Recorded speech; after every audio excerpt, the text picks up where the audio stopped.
evening, ladies and gentlemen, and welcome to Fight for Our Freedom Radio. And I'm your host, Bad Baby, and my guest tonight is Professor Robert Guffey. And we are going to be talking about spies and spaceships. And what's the name of the other book, Robert? Is it Cryptoscatology? Is that it?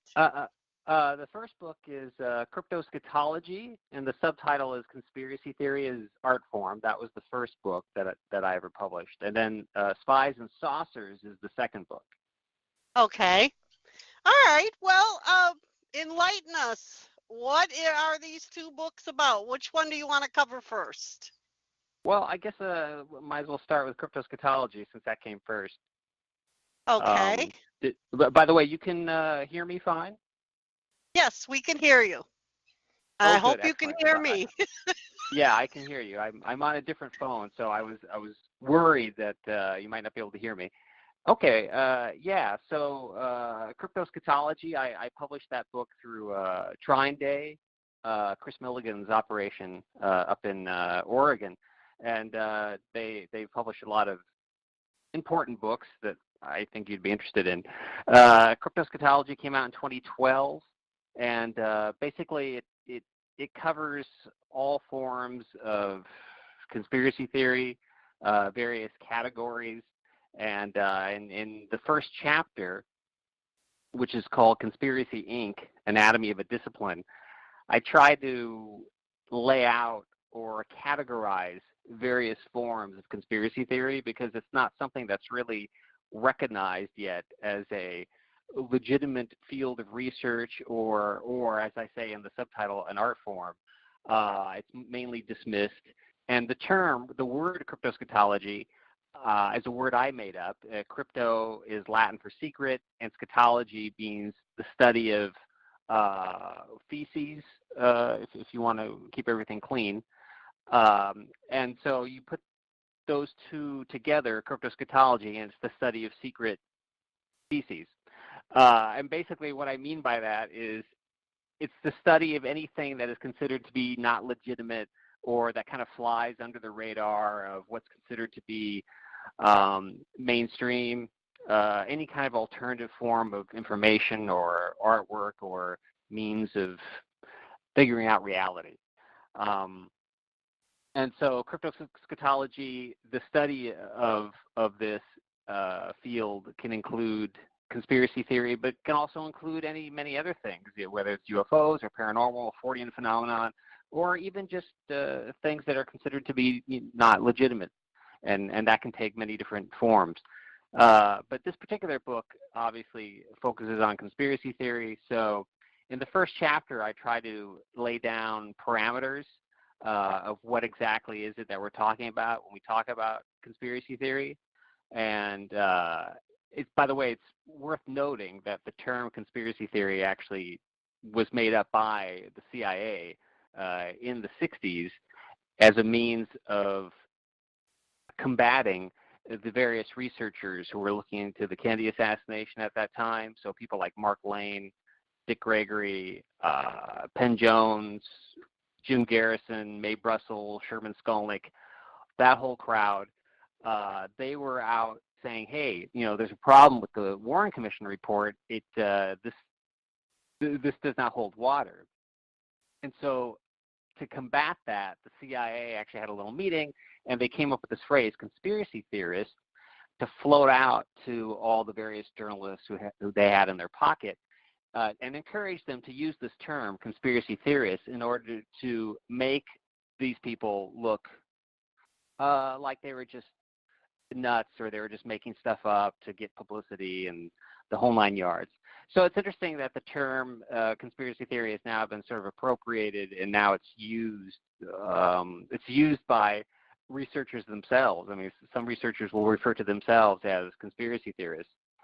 So yes?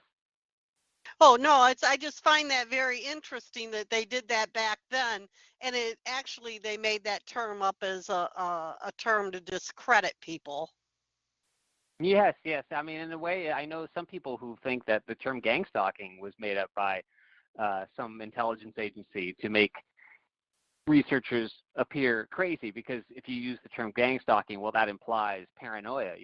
Who thinks that gangs of people are stalking them? Well, paranoid people. Yeah. Uh,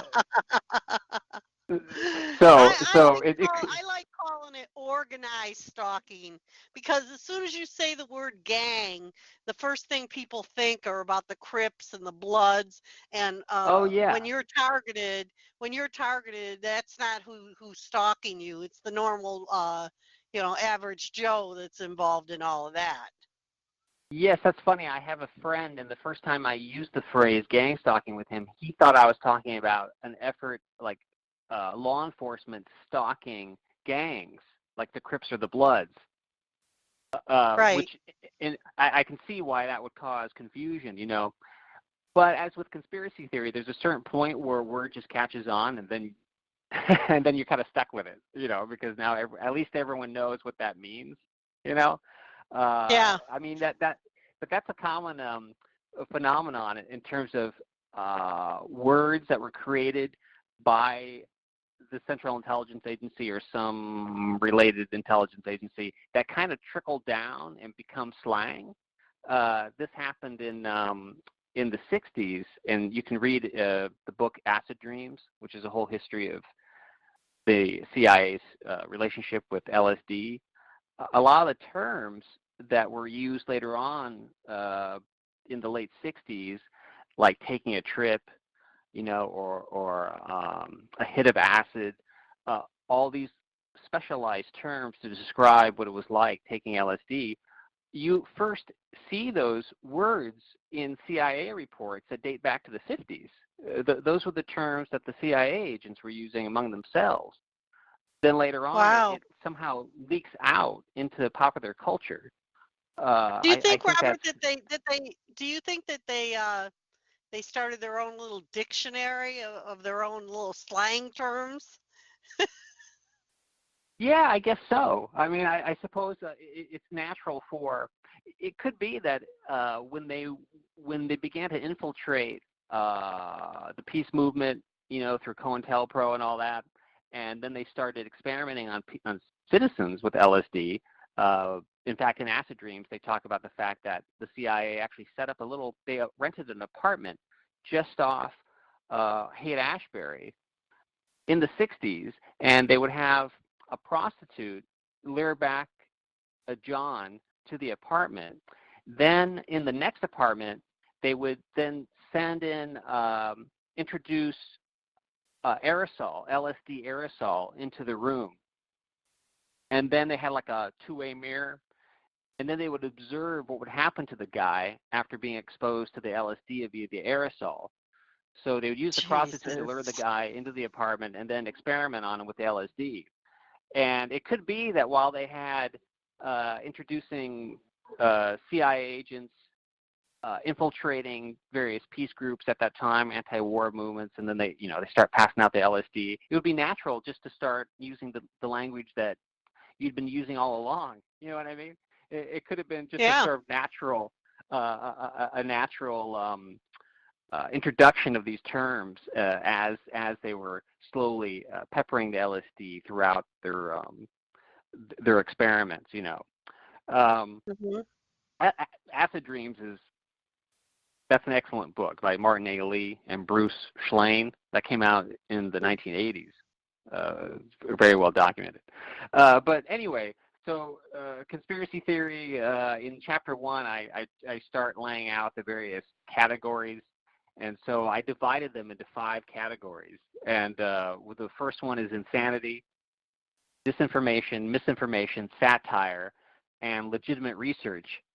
And then I provide examples for all of those. There also can be hybrid categories where these things like overlap and combine. But in terms of the first one, which is insanity, that's the easiest one to identify. So I give, under each category, I give an example. And so for insanity, I give an example of how back in 1999, I was in Monterey, California, and I was walking down the street, and I see a white van, and on the side of a white van is printed black letters painted on there that says Stephen King shot John Lennon. And then I go over to the van, and I thought to myself, I'm going to knock on this guy's van because eccentric people fascinate me. So I go over to the back of the van and I knock on it, and the guy inside opens the van, and he was this aging hippie named Stephen Lightfoot, who introduced himself. And I said, I go, why does it say Stephen King shot John Lennon on the side of your van? And Mr. Lightfoot said, he said, well, I'm driving around the whole country trying to get people to understand the truth.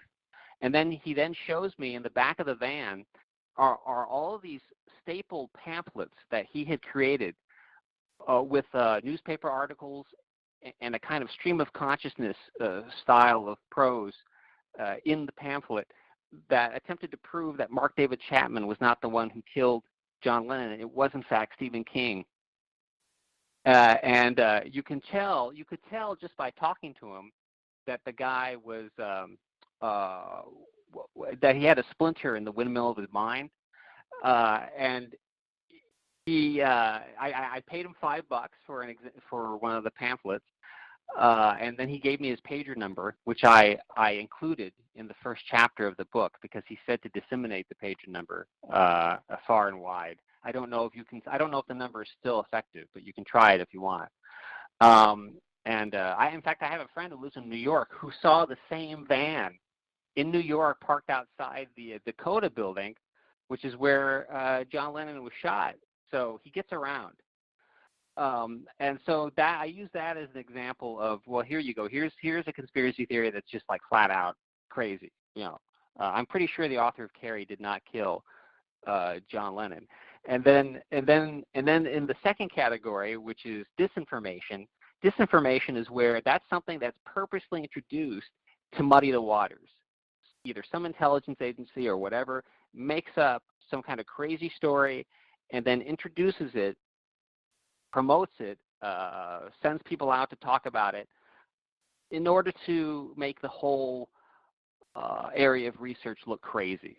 So I use as an example of that, there was a documentary called UFO Cover-Up Live that was aired in the 1980s, and it was actually included very interesting interviews with people who had seen mysterious phenomena in the sky, and they were puzzled by it, and these were sincere people obviously being interviewed. They had obviously seen something, and so, in fact, some of them had actually had physical evidence of being irradiated by these objects that they had seen. But in the middle of all this very legitimate witnesses who should be taken seriously, in the middle of it, they introduced this guy who introduced himself as supposedly a former intelligence agent who was in silhouette, and he had a code name, and he claimed that from his experience, he knew that the captured aliens, the aliens like to eat strawberry ice cream. And so in the middle of all this legitimate research, they throw in this guy in silhouette claiming that aliens like to eat strawberry ice cream.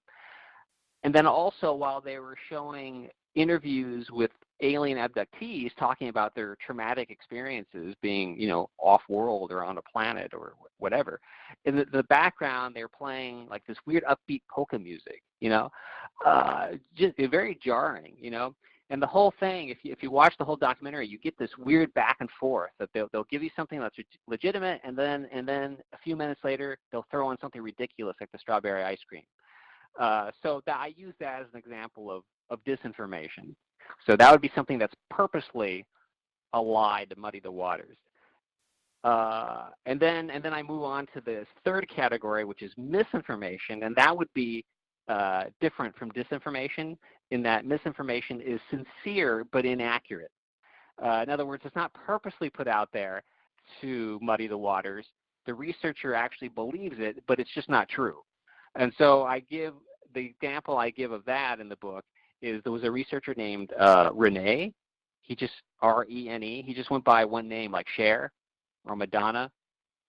And he wrote a book called NASA Mooned America, ! Which is a beautiful title, NASA Mooned America. And it was all about how we didn't go to the moon. And it was bound in electrical tape, which is always a good sign. And in the book, he attempts to prove that we didn't go to the moon. Now, what's interesting about the book is if you have a critical eye and really examine it, he actually does prove that NASA fakes photographs. I think after I read the whole book, I came away convinced that NASA does indeed fake photographs. But in Yeah. terms of not having gone to the moon, he confuses silhouettes with shadows. He gets some sort of basic facts wrong. Uh, and also, there's a really great section where he talks about the death of Virgil Grissom and the two other astronauts who died on the platform in a fire when one of the space capsules blew up. He goes into a lot of detail about that and claims it was an assassination. And there's actually a lot of interesting information in there. But I don't think, if it was an assassination, I don't think they were killed for the reason he claims they were killed. So that's a good example of misinformation. In other words, I'm pretty sure Rene actually believed everything he was saying, but I don't think all the facts exactly line up with the theory that he's trying to propose. And then I move on to category 4, which is satire, and that is where something is presented as a conspiracy theory, but it's actually satire. It's actually someone making up something to make a kind of political point. And so in there, I use the example of the Protocols of the Elders of Zion, which actually began as a fictional play, which was called something like Machiavelli's Dialogue in Hell, something similar to that. I don't have it right in front of me. But it was a fictional play that was meant to be satirical. And then later on, the Nazis used it and rewrote it, and then took out the noun that was there originally and then put in Jew, and then try to convince everyone that these were actually secret minutes of a secret meeting of these high echelon Jews trying to take over the world. But it actually began as a piece of fiction. It was a play. And in fact, there's an excellent book called The Plot by Will Eisner. Will Eisner was one of the great visionaries in the comic book field. He created a character called the Spirit back in the 1930s. He did a graphic novel right before he died called The Plot. And it's actually excellent, well-researched, even though in the form of a graphic novel, that goes into the whole history of the Protocols of the Elders of Zion. I recommend it. And then I use another example, which is Leo Taxil's The Mysteries of Freemasonry, or rather, it's a French title that translates into The Mysteries of Freemasonry. And he wrote that in the late 1800s, and he claimed that the Freemasons were, he made up this fictional character named Diana Vaughn, who supposedly had witnessed satanic sacrifices by the Freemasons, and that they, sacrificed babies under the full moon, and etc.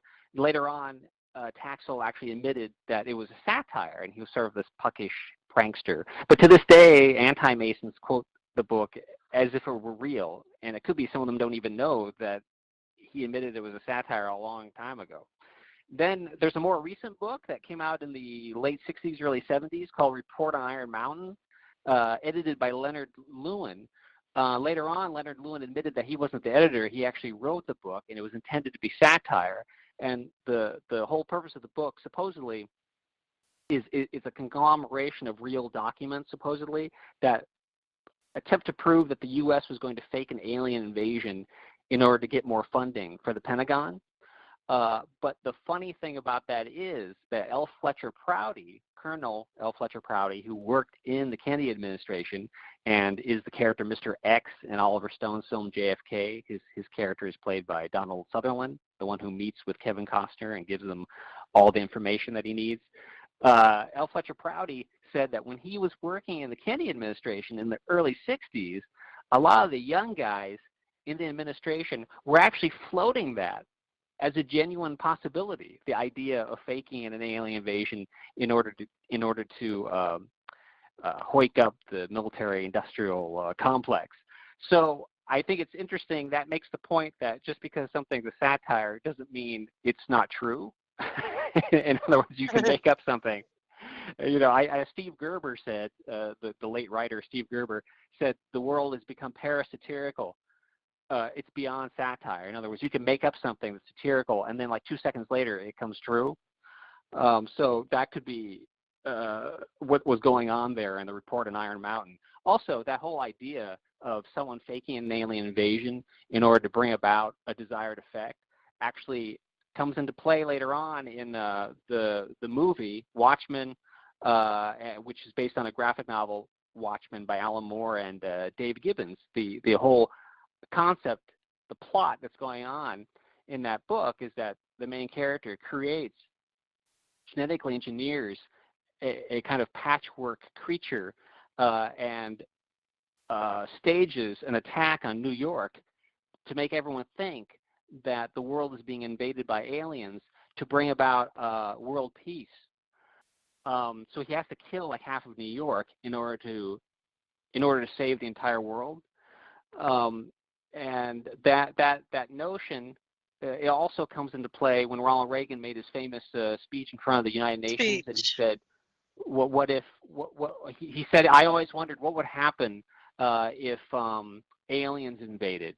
Wouldn't we all come together and work together?" Right out of like the report on Iron Mountain. So it's just interesting that these things that start out as satire can actually become. It could be that the person who's making it is actually making up something that's true and doesn't know it. I mean, that fiction writers do that. That's happened all the time. That happened to Phil Dick, whose story Faith of Our Fathers, which was published in the anthology Dangerous Visions in 1967, edited by Harlan Ellison, who recently died. Phil K. Dick wrote a story called Faith of Our Fathers that was all about the United States government experimenting on citizens with hallucinogens introduced into the water supply. And Phil Dick thought that later on, when his apartment was broken into and a bunch of files were stolen, his apartment in Orange County in the 70s, they didn't take anything quote valuable. They just stole a bunch of his paperwork and manuscripts. He always suspected that the reason that they broke into his house was because he had published a science fiction story that actually hit on the truth of what was going on. But he had published so many science fiction stories and so many novels, he didn't know which one it was. But he always pinpointed that Faith of Our Father story as maybe one of the ones that did it. And as I just said, based on acid dreams, we know that they were being invaded very easily to us, wouldn't they? Put hallucinants in the water, and with hologram technology, and it's amazing that you say the fake alien invasion, because I have a former guest, Stuart Swidlow, that he says that that's one of the things that they're planning on doing to us is a fake alien invasion. And I think that they might be in the works of it with all the people that are posting on Facebook or on YouTube and Facebook of these triangular shapes that are in the sky. I always wonder, because everyone's going, what is that? What is that? I wonder if it's really something or if they're using holographic technology on us. Oh, yeah. I mean, I wouldn't be surprised if this is not an ongoing process that started way back in the late 40s or the 50s. And in fact, that ties into the second book, Spies and Saucers. So maybe I should hold off on that for a second. And then I'll go into Spies and Saucers, but that whole theory overlaps with the subject matter of Spies and Saucers. In fact, I was told by I have a friend who met a guy who worked up in Boeing up in Seattle, and that guy said that when he worked at Boeing in Seattle, they had an enormous occult library at Boeing. There was a whole room just dedicated to occult books, and he also said, he told my friend that the triangular craft, those are the man-made ones. Those are the ones that have been back engineered. I thought that was interesting because I was just referring earlier to that documentary, UFO Cover-Up Live, and one of the things I mentioned that some of the witnesses had been irradiated. They actually suffered from radiation burns from the craft that they had seen. They were so close to it. It was, in fact, a triangular craft. And the energy that was being given off by it actually almost made them like partially blind. They were suffering from definite some sort of radiation side effects from it. And so it was interesting that in that story, I recall the witnesses said the craft was in fact triangular.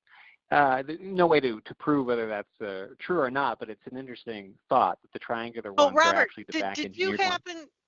Did you happen to see the series they just had on the History Channel called Project Blue Book?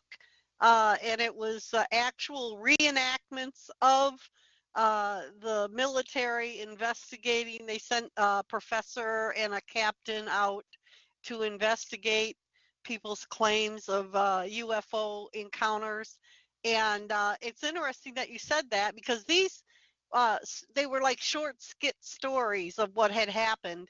And the one of the stories was of a woman and her two children saw something crash into the field. They went out there and they had the exact same thing that you're describing. They had burns on their faces from the radiation from the craft. And they said they saw a alien object that kind of looked like a big tree with branches coming out of it, but it had eyes and everything. And you know, every single time this professor believed them, but he would make up some kind of logical explanation to discredit them and, you know, to try to cover it all up, basically, is how it works. But yeah, those were actual encounters back in the 50s that were going on, and the radiation burned them in the field.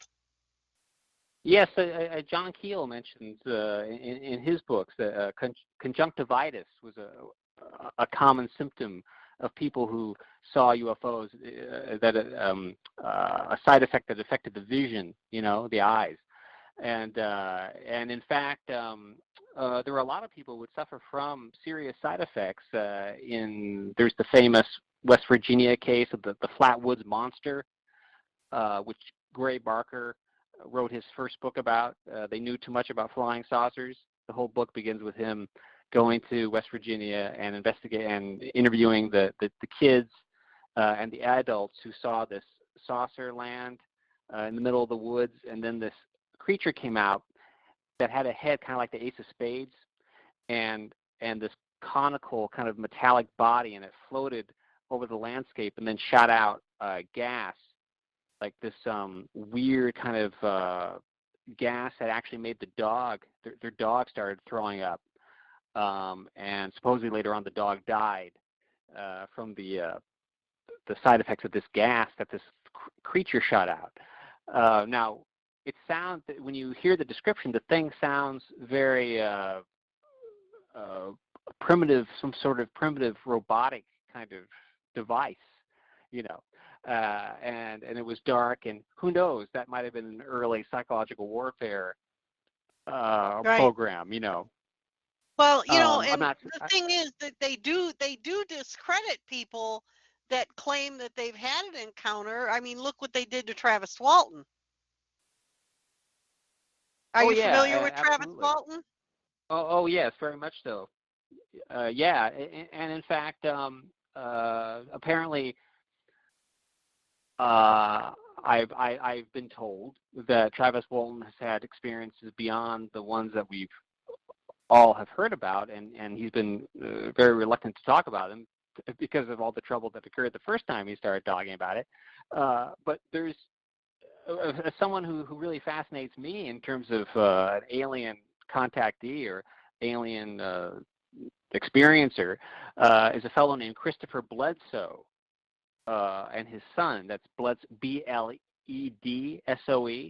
And back in 2007 in Fayetteville, the Fayetteville woods in North Carolina, he and his son encountered these bizarre extraterrestrial beings.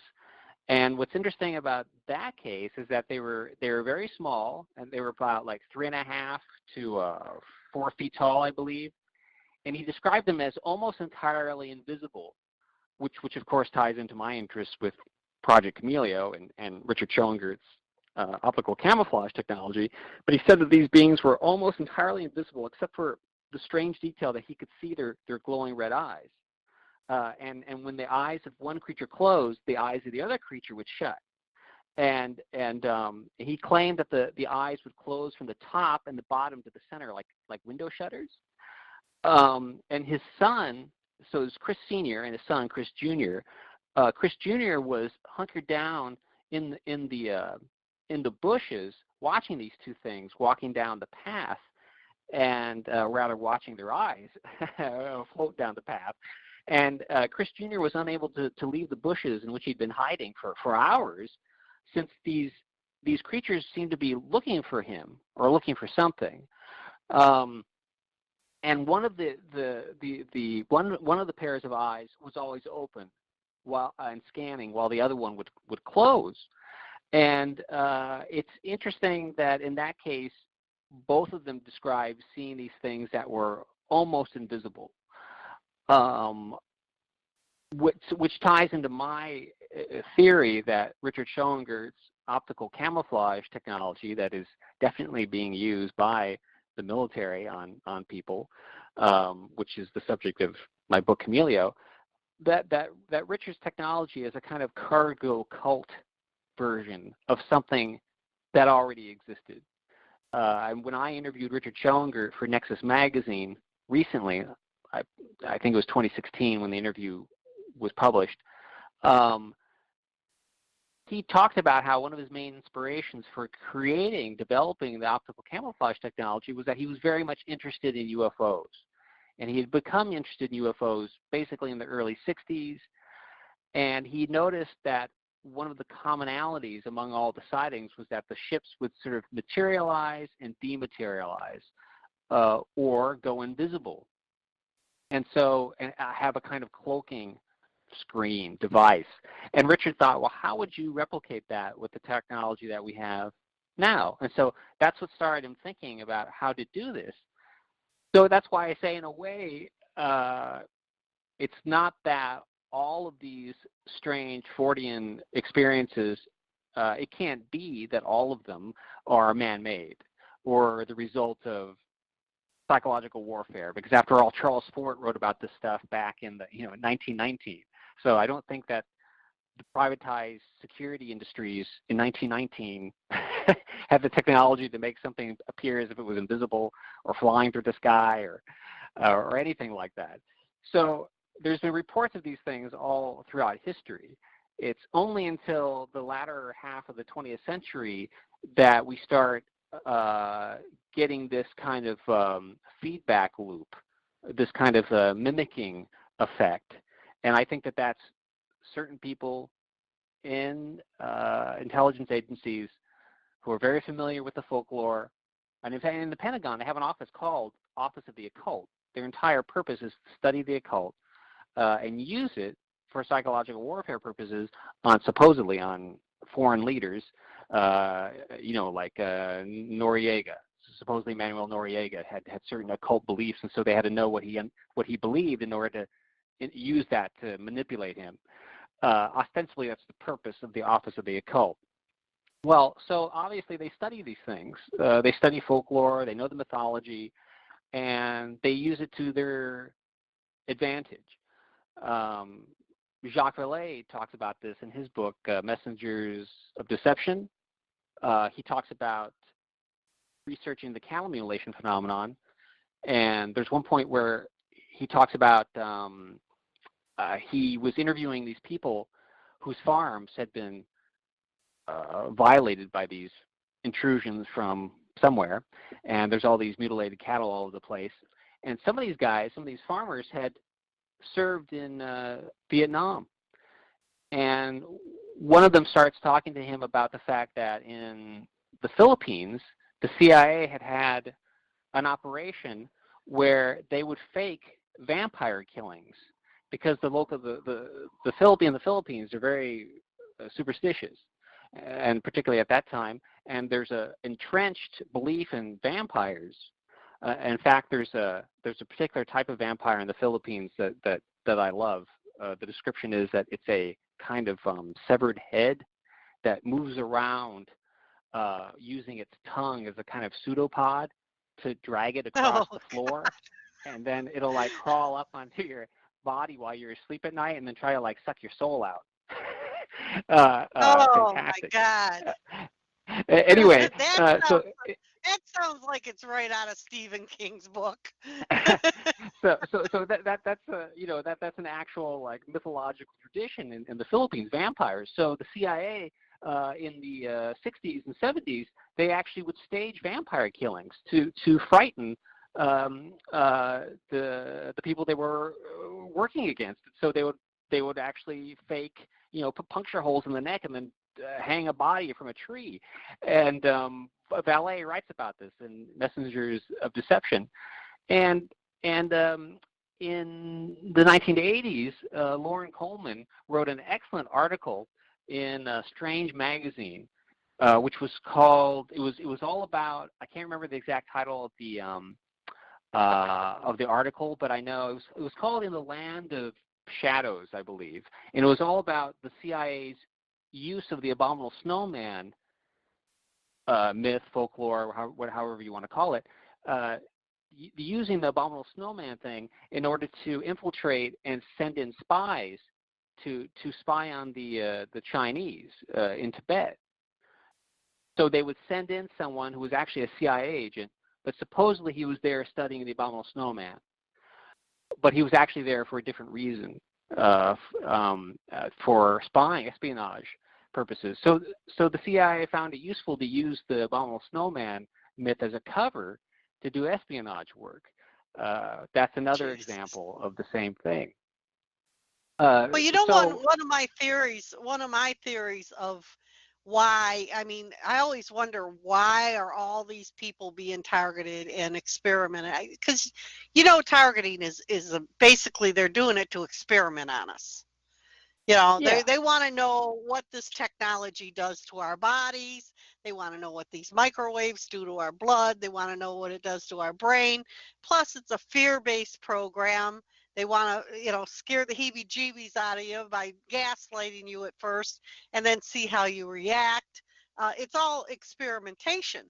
You know, and like when we get to the technology of cloaking and they use this on a targeted individual, I wonder, when I think about what Reagan said and also other things that I've heard stories of, like a guy that called in on Coast to Coast and said that his father was in World War II and he was on point and he had to go out and search out the caves and that before they went in, and they found a cave full of children that were being experimented on. They were part animal and they were part children. They had feathers growing out of their backs and they were pleading for help. And his father told him this on his deathbed. He told him when he was dying that he had endured that during the war, and it was the most horrendous thing he ever saw. He went back and told his commander, and they said, "What are we going to do?" And he said, "Well, that's no life for them." So they bombed the cave and just killed all the children.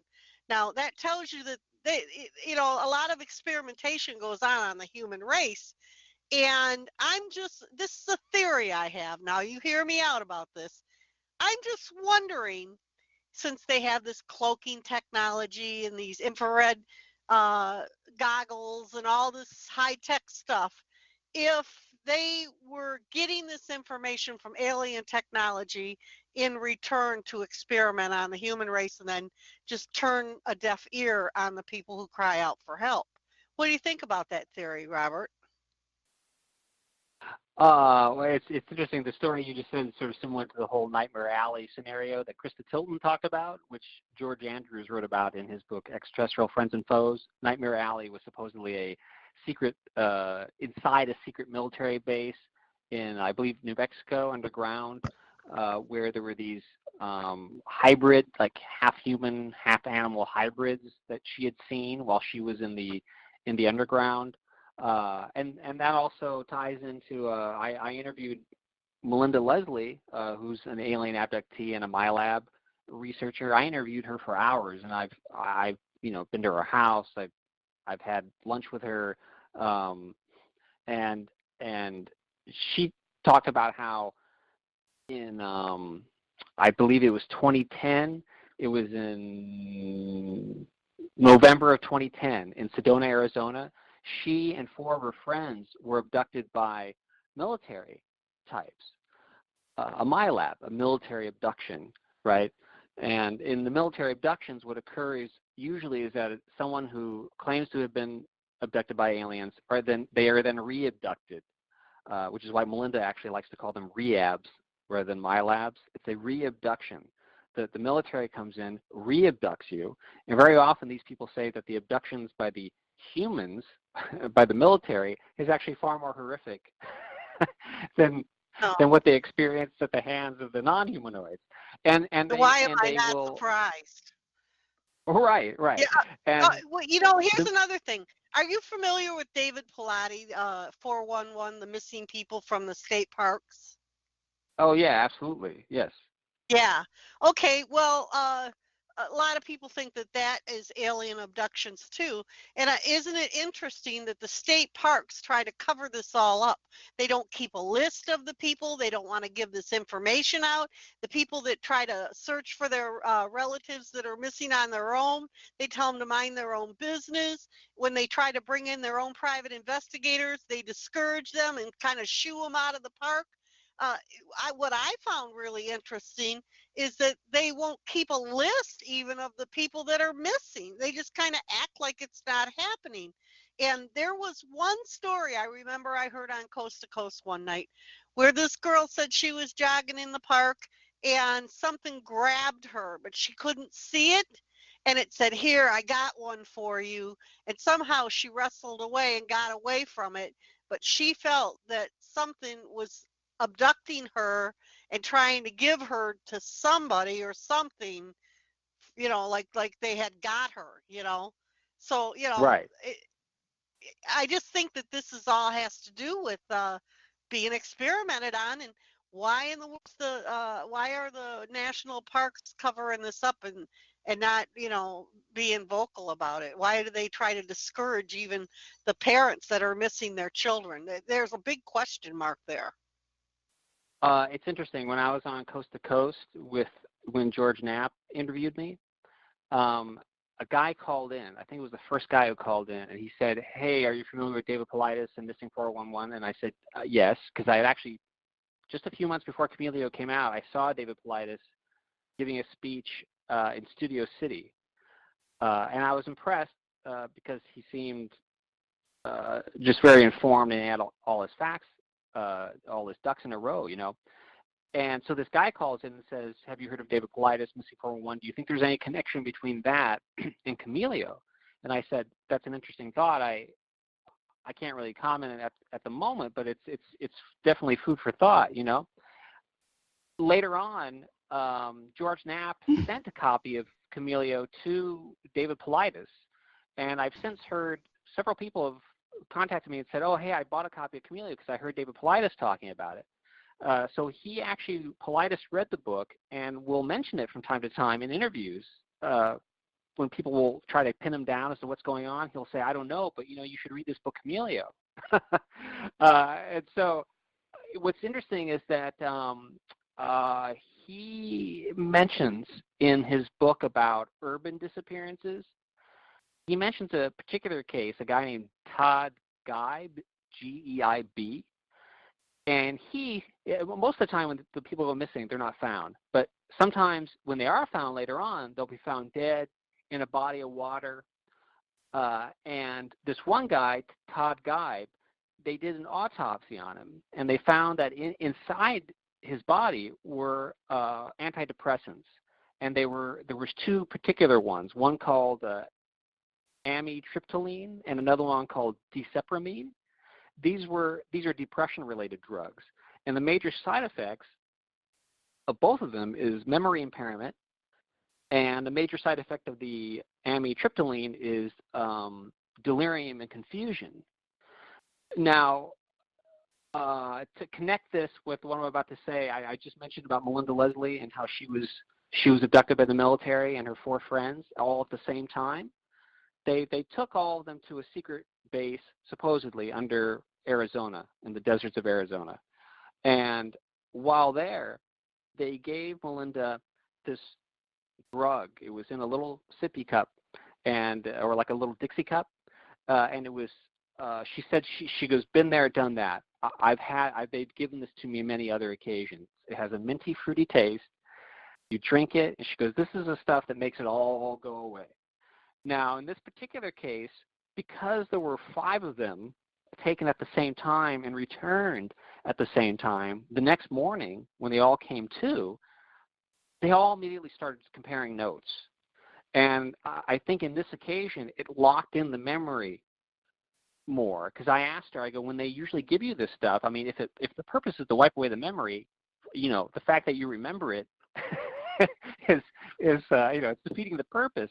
And she said, well, usually that's not you usually don't remember the stuff as well as I and my friends remembered this particular occasion. And she said the difference was that we were all taken at the same time. I think afterwards, when we were able to compare notes, it kind of locked in the memories more. Whereas usually if you're alone, they give it to you and it wipes out the memory, or it confuses you to the extent that you might think it was a dream. It feels kind of unreal, and you might remember little snatches here and there. But it's similar to like when they put you out, like in twilight sleep, when they do an operation, a minor operation on you. Yeah. It's similar to that. And so it's interesting that one of the guys who disappears, they find these antidepressants in him, and one of the side effects of these antidepressants is memory suppression, memory loss. Then I have in this case where Melinda tells me that they abducted her and they gave her this stuff, and the purpose of the drug was to suppress her memory, right? Then to tie this into, there's a guy named Ronald Howard Cohen, who back in the I came across this by accident. I was watching an interview on the Discovery Channel, and this had absolutely nothing to do with disappearances. It had nothing to do with paranormal phenomenon. It had everything to do with surreptitious government activities in the 1960s. And this guy named Ronald Howard Cohen, they interviewed him, and he said that in the late 60s, he was hitchhiking somewhere outside, I think he was in Indianapolis or something like that. And he said at that time in the 60s, he would go and he'd hitchhike all over the place. But he hitchhiked like 200,000 miles, in the 60s. Like that's just how he got around. So he went out to go get like a quart of milk or something, and he's hitchhiking, and a guy picks him up, and he gets in the car, and he said the next thing he remembered was, and this is an interesting detail, that a needle shot out of the ashtray. That's the last thing he remembers. And the next thing he knows is he was in a military base, which he says he thinks was Fort Detrick, Maryland. He was on this military base for at least 2 weeks, so he's not sure. And they gave him LSD, and there were other people there. There were other people there who were also being given these psychotropic drugs.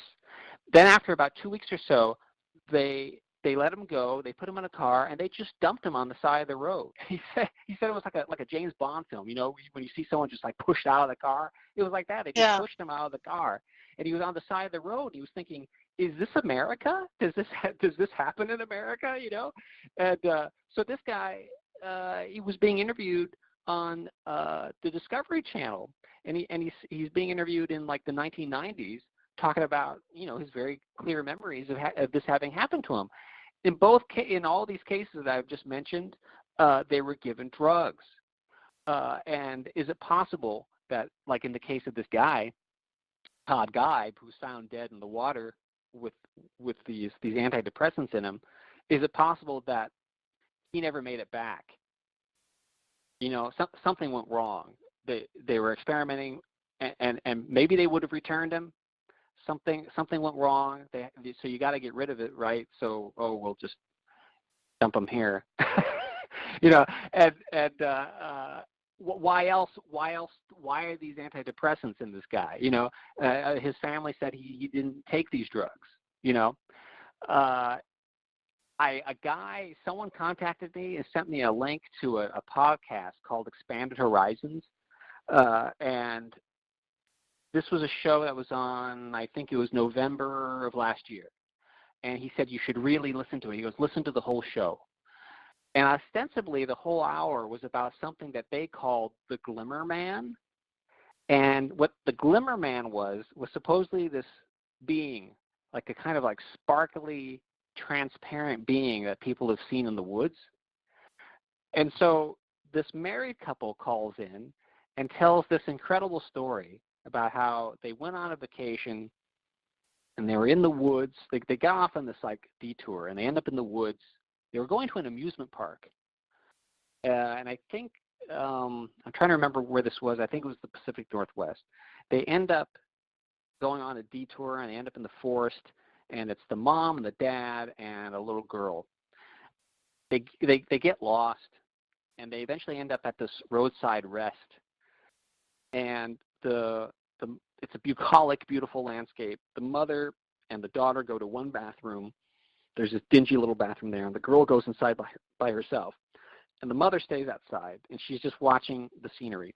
The dad goes off to find, the men's bathroom, and so he goes around somewhere else. So the mother's just standing there, and she's looking at this wonderful landscape. And as she's watching it, she's thinking, "There's something weird here."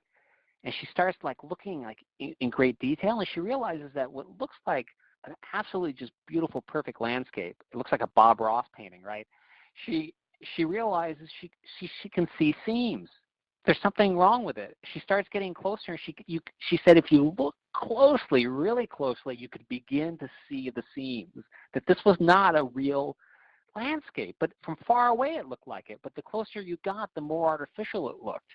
And just as she's beginning to think, what in the world, she hears her husband comes running from the other side, because meanwhile, while this is happening, her husband went around to find his own bathroom, and there's like a chain link fence there, and he says crawling over the chain link fence is what he describes as this, what looked like a transparent dude wearing what he said looked like a kind of uniform, but you can kind of see through it, like the Predator.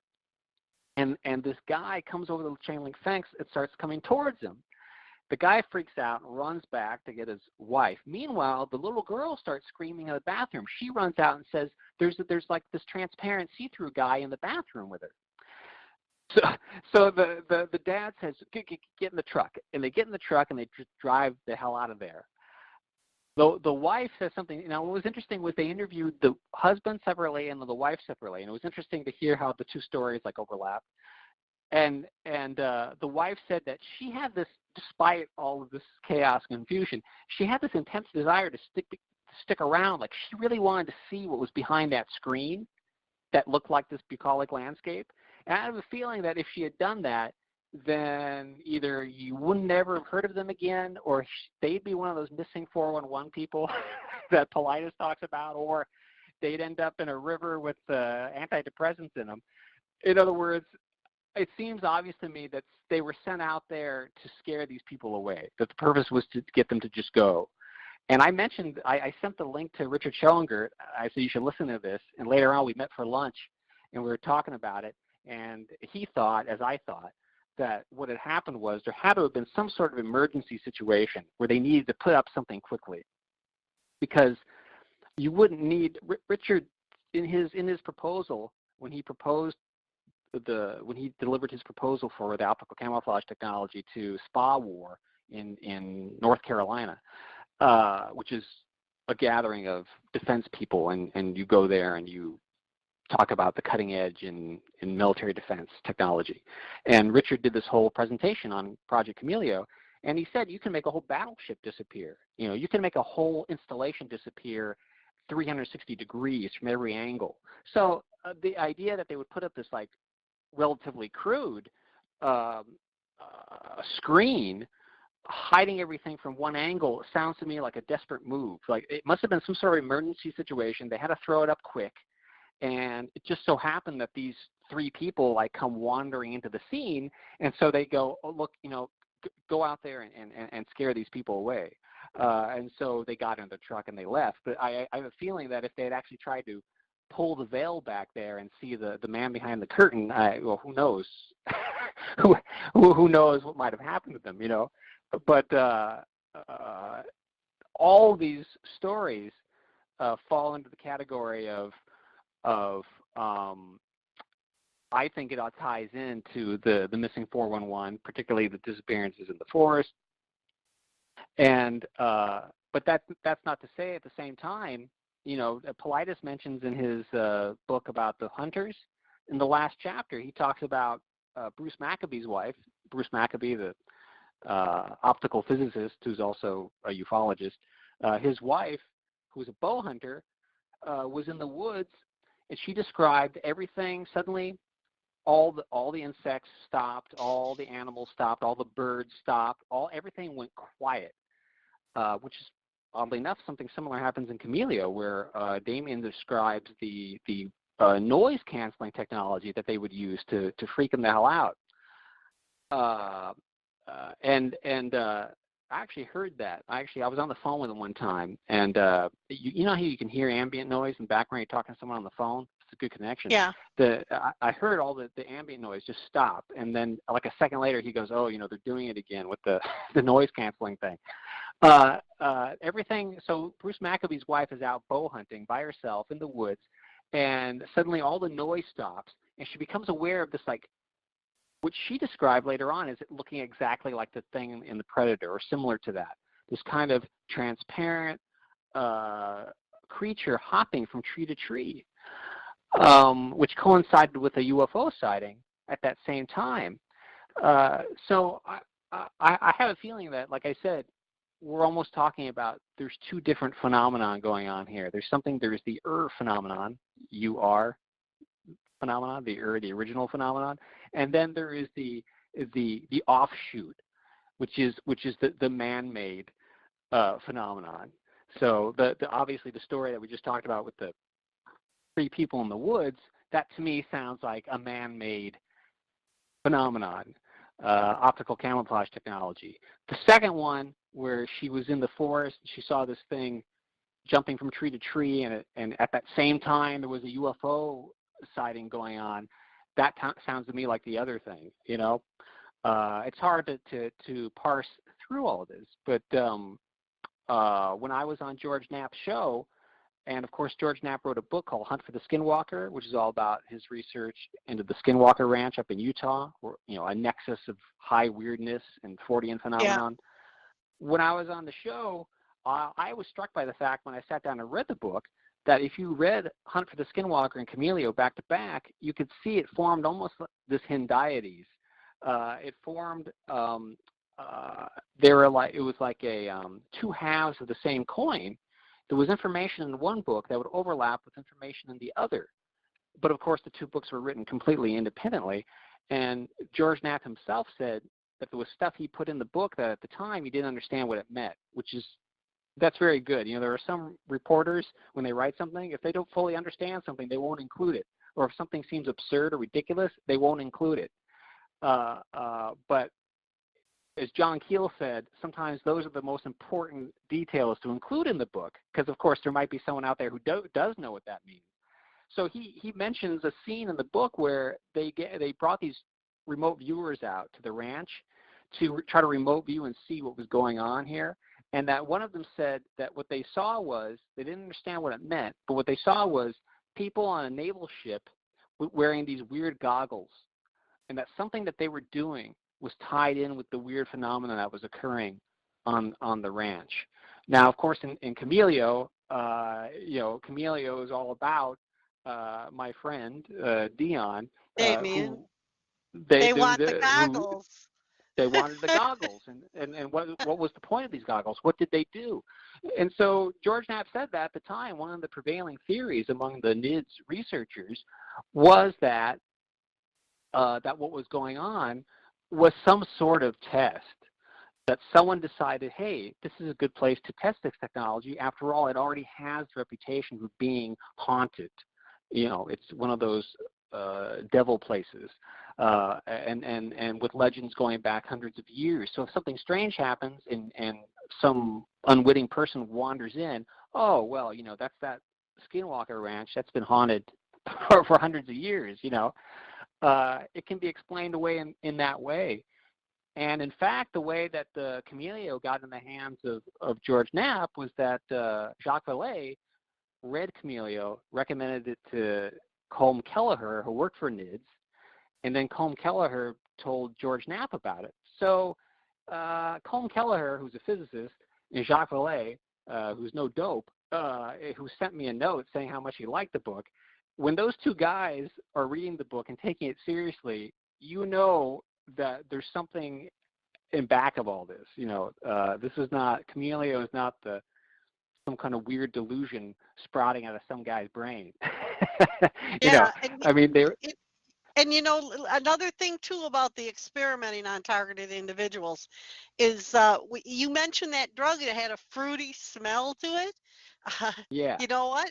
I had 2 targets that had contacted me that were drugged and felt like there were military people or men in black they remember just faintly things happening, and they said they had a fruity smelling thing that they tasted in their mouth. See, interesting. That's very Yeah, interesting because that I mentioned in Camellia, there's a scene in the book where Damien had gone off radar for a few days. I couldn't get a hold of him. I was calling him. I couldn't get a hold of him. This was in the midst of all of it, like deep, several months in. And I was growing a little concerned. And then finally he calls me and he tells me that he had this weird waking dream where he was on the couch and he remembers having his arms crossed over his chest. These two guys had come in and they were trying to pull his arms away and him trying to like keep his arms crossed over his chest as they're like pulling him away. And then they shoved a needle in his arm. And then basically he had missing time. I don't know. He didn't know where he'd gone. yeah. He didn't know where he'd been for several I'll days. bet you they did that to him. I bet you they experimented on him. Well, it And was. there's one lady that that I know in Washington State. She was drugged, and she was kind of came to and saw this man in her bathroom running the water, and she said I saw him hold a syringe up, and he was flicking it. Well, she had a stroke after that. A couple days later, she had a stroke. Well, one of my friends had sent me an email that heard me talk about this, and he sent me an article about injecting a person with a needle with air bubbles in it can cause a stroke. So you think that this was done? This wasn't an accident. This No, was I done think on they did purpose. it. Yes, I think they figured that because she lived in an octagon house, and it was a historical house, and they wanted the house. They were trying to drive her out of the house, and I think they figured if they would give her a stroke that she wouldn't be able to take care of the place and leave. But you know what? She still stayed there. She ended up she gave her dog to her daughter, and there were like 3 floors or 4 floors on this house, and on the third floor was like another apartment with a bathroom and a kitchen and all that. And I lost contact with her, but she would basically stay up on the second or third floor in that apartment type thing up there, and she would hear him Hmm. come in downstairs. She'd hear him come in and go through her kitchen downstairs. One time she was on the phone with me and she said, I'm going to go down there and see what they're doing, what they've done, because I heard them down there last night. And she goes, so I want to keep you on the phone because she couldn't walk very well, move up and down the steps from having the stroke. So she wanted me on the phone with her to make sure she made it back upstairs. And she went down there and her kitchen was all tore apart. They took a bunch of her food. They took all her coffee. She had like 7 cans of coffee. They took all that. So yeah, they were basically, but I mean, I told her, I said, you need to board your doors at night because they can get in any lock they can get in. So one of the things I always told targets was put some L brackets up and put 2x4s over your doors and board them. Then they can't pick your lock and come in. They can't. Your door's boarded. But she Yeah. had lupus. She had lupus, and that's something you might want to tell Damien. To board the doors, and that way you don't have to worry about them coming in at night. But she had lupus, and she was afraid if there was a fire, she wouldn't be able to unboard the door and get out. So Oh. she wouldn't do it, and then she calls me and tells me that she said, I know I was drugged. She said, I fought so hard to keep my eyes awake to see what that man in my bathroom was doing, and all she remembered was him taking a needle and running it under the water and then flicking it. So I mean, it's kind of suspicious, don't you think, that a couple days later she has a stroke? Oh, very much so. What you just described, that Melinda described something very similar. Her reaction when they gave her that fruity, minty kind of syrupy liquid. They put her in her and the other 4 people. They put them in a van to, I guess, take them back. And she was trying so hard to keep her eyes open. She said, I wanted to know where we were going. And she was looking through the window, and she said it was so dark, all you could see was like trees and and bushes and stuff like that, and the road maybe. So you couldn't see much anyway. But she just described trying so hard to keep her eyes open, and then you know how you're trying to stay awake and you go out and then snap back briefly. It was like that. It was exactly as you described. She was trying to maintain consciousness, but you can't fight it, obviously. And it was that during that experience, because the four people who were taken, Melinda was staying at a friend's house, and so Melinda's friend, the friend's husband, and the friend's daughter were taken with Melinda, and her daughter was like college age, early 20s, and she described separately something that none of the other three had seen, which was that at one point she was let off into some other area of the installation, and she said she went in and all she said was that she saw these like weird like animals or something, and she almost described them as like weird experiments. She couldn't even really explain what they looked like, but based on just the sketchy description that she did give, it reminded me of that Krista Tilton story of the Nightmare Alley, of the weird animal-human hybrids that were supposedly in the underground military base, similar to the story that you just described, and also it kind of ties into one scene in Camellia, which is kind of an example of one of these things where I didn't know what the hell it meant. It was weird, but I decided to put it in anyway. Taking John Keel's advice, is at the time when Damien was in Pacific Beach, he wasn't the only one being targeted. There were other people he knew that they were experiencing similar harassment. There was a guy named Adam, and Adam told Damien that he and his friend went into Santee. Santee, Santee, is an area next to San Diego, and they went into this desert area. They were driving their Jeep around the desert, and off in the distance they saw what looked like, at first it looked like soldiers like doing target practice or something. And as they got closer, they realized that they were upright. They looked like upright apes with guns, and they were shooting these targets. And they got so close, they said they could see the eyes of these ape things that turned around and looked at them. And they immediately turned, spun out of there as quickly as possible. But at first I thought maybe that was another example of the optical camouflage technology, because Richard has said, he says it in the interview in the book and has said it multiple times afterwards, it's in the original patent. You can use this for psychological warfare purposes. You can make a tree look like anything. You can make a tree look like a dinosaur. You can make it look like a giant teddy bear, whatever the hell you want it to look like. And so I wondered was this something that they were doing to freak them out? But then when I was talking to Melinda, she mentioned that story about the girl going down and seeing these like weird half human, half animal hybrids in this underground installation. I wondered if, maybe it wasn't a hallucination. Maybe they actually saw something that was out there in the desert. It was just, physically real. Who knows? But there have been such reports. Wow.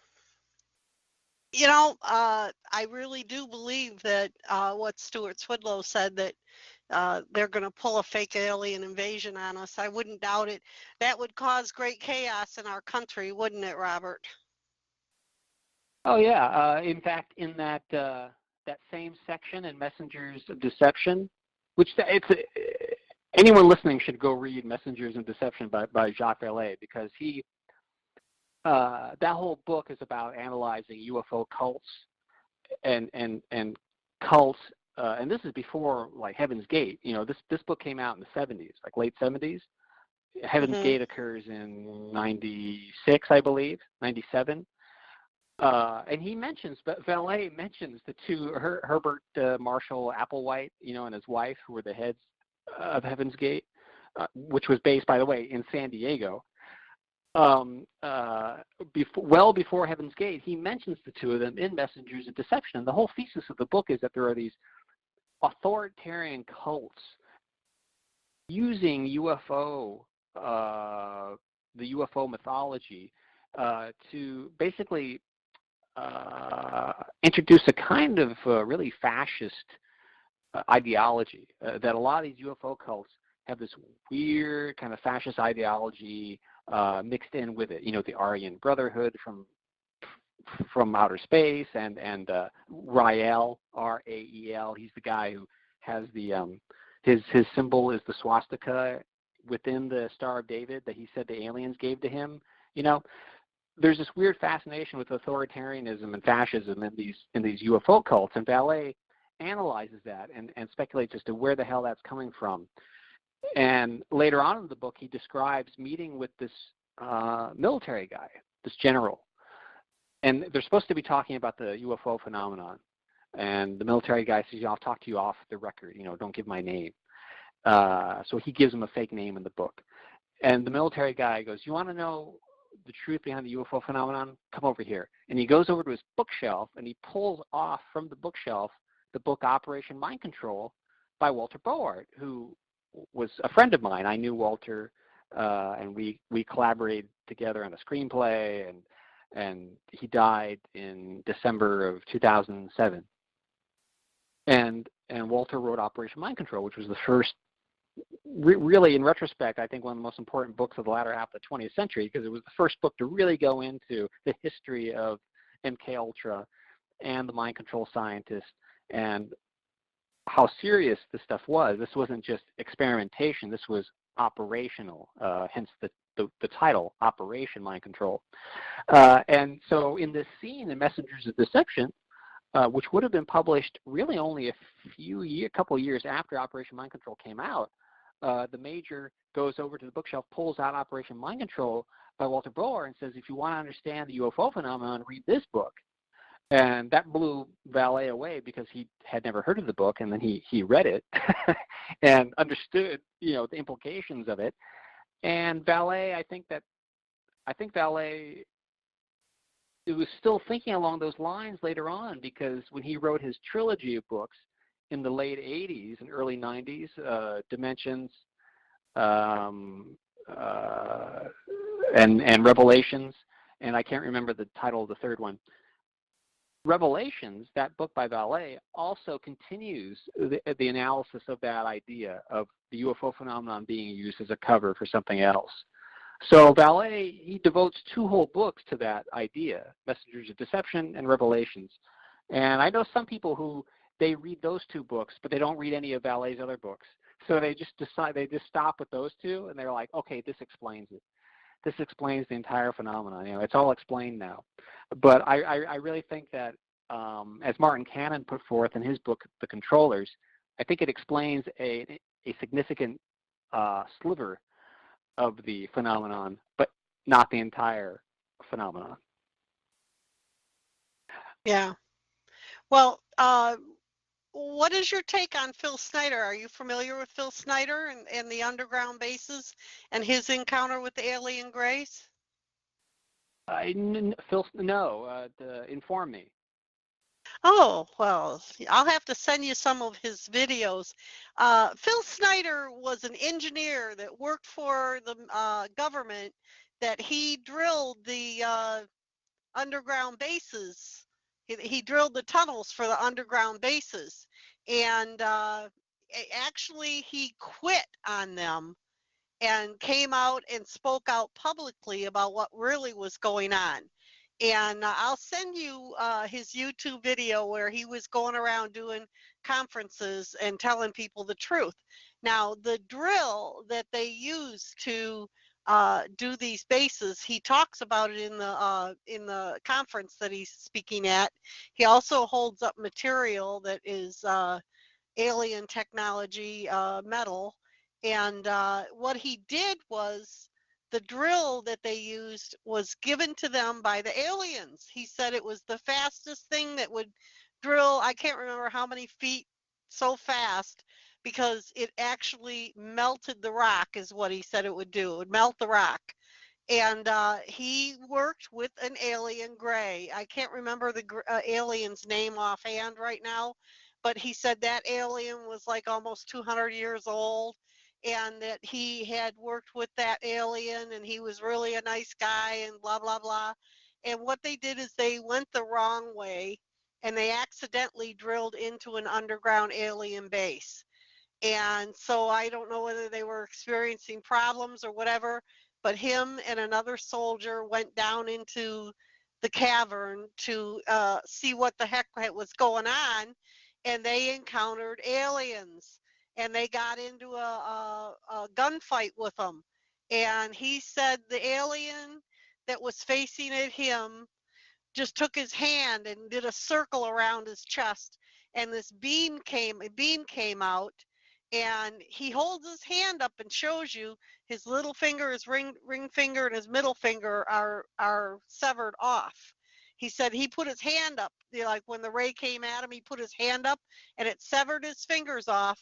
It hit him in the chest. He lifts his shirt up and shows you the scar on his chest. He said it split his chest wide open. He said the only reason he's alive today is because the guy that went down there with him shoved him back into the cage and hit the button and sent him up. And he stayed down there fighting with him, which, yes, he lost his life. Uh, he talks. He talks about exactly how the government's working with these aliens, what they plan on doing, and he comes right out and says that they want to take over our world. That's what the FEMA camps are all about. That they are planning on taking us over, and that's why he walked away from. He left his last paycheck and walked away from his job and started going out whistleblowing. Now he had contacted, I think it was Al Cuppet or the guy who wrote William Cooper. I can't remember which one, but he told them that he knew that he was going to be toast for what he was doing, because they had came and told him, shut up, shut up, shut up.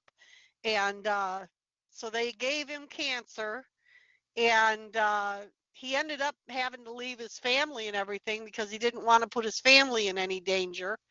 And he was found dead in his apartment, and they said that he committed suicide. He strangled himself with his IV cord or something like that. Right. That's the cover story. But he would always say, if they say that I killed myself, it's a lie. They did it to me and blah blah blah. But yeah, that's what he says. I'll send you his video where Oh, he was just killed a couple years ago. now that's interesting. Was he the source of some of the material in Behold a Pale Horse? No. No. So No. okay. So he didn't know Cooper before Behold a Pale Horse was written. I can't remember if it was Cooper or Al Cuppet. I just, Okay. It's been a long time since I've watched his videos. But I'll tell you what, Right. you listen to this man when he, he'll start out with asking everyone in this conference room, how many of you out there believe that UFOs exist? And then he goes on to tell his experience and what, and how many miles of tunnels that he drilled for them. And when he started finding out the whole story of what their plan was, he said, I'm a true-blooded American, and I can't allow this to happen. So I walked away from my job, and I left my last paycheck, and I decided to come out here and tell you the truth. I don't know how long I'll be able to tell you.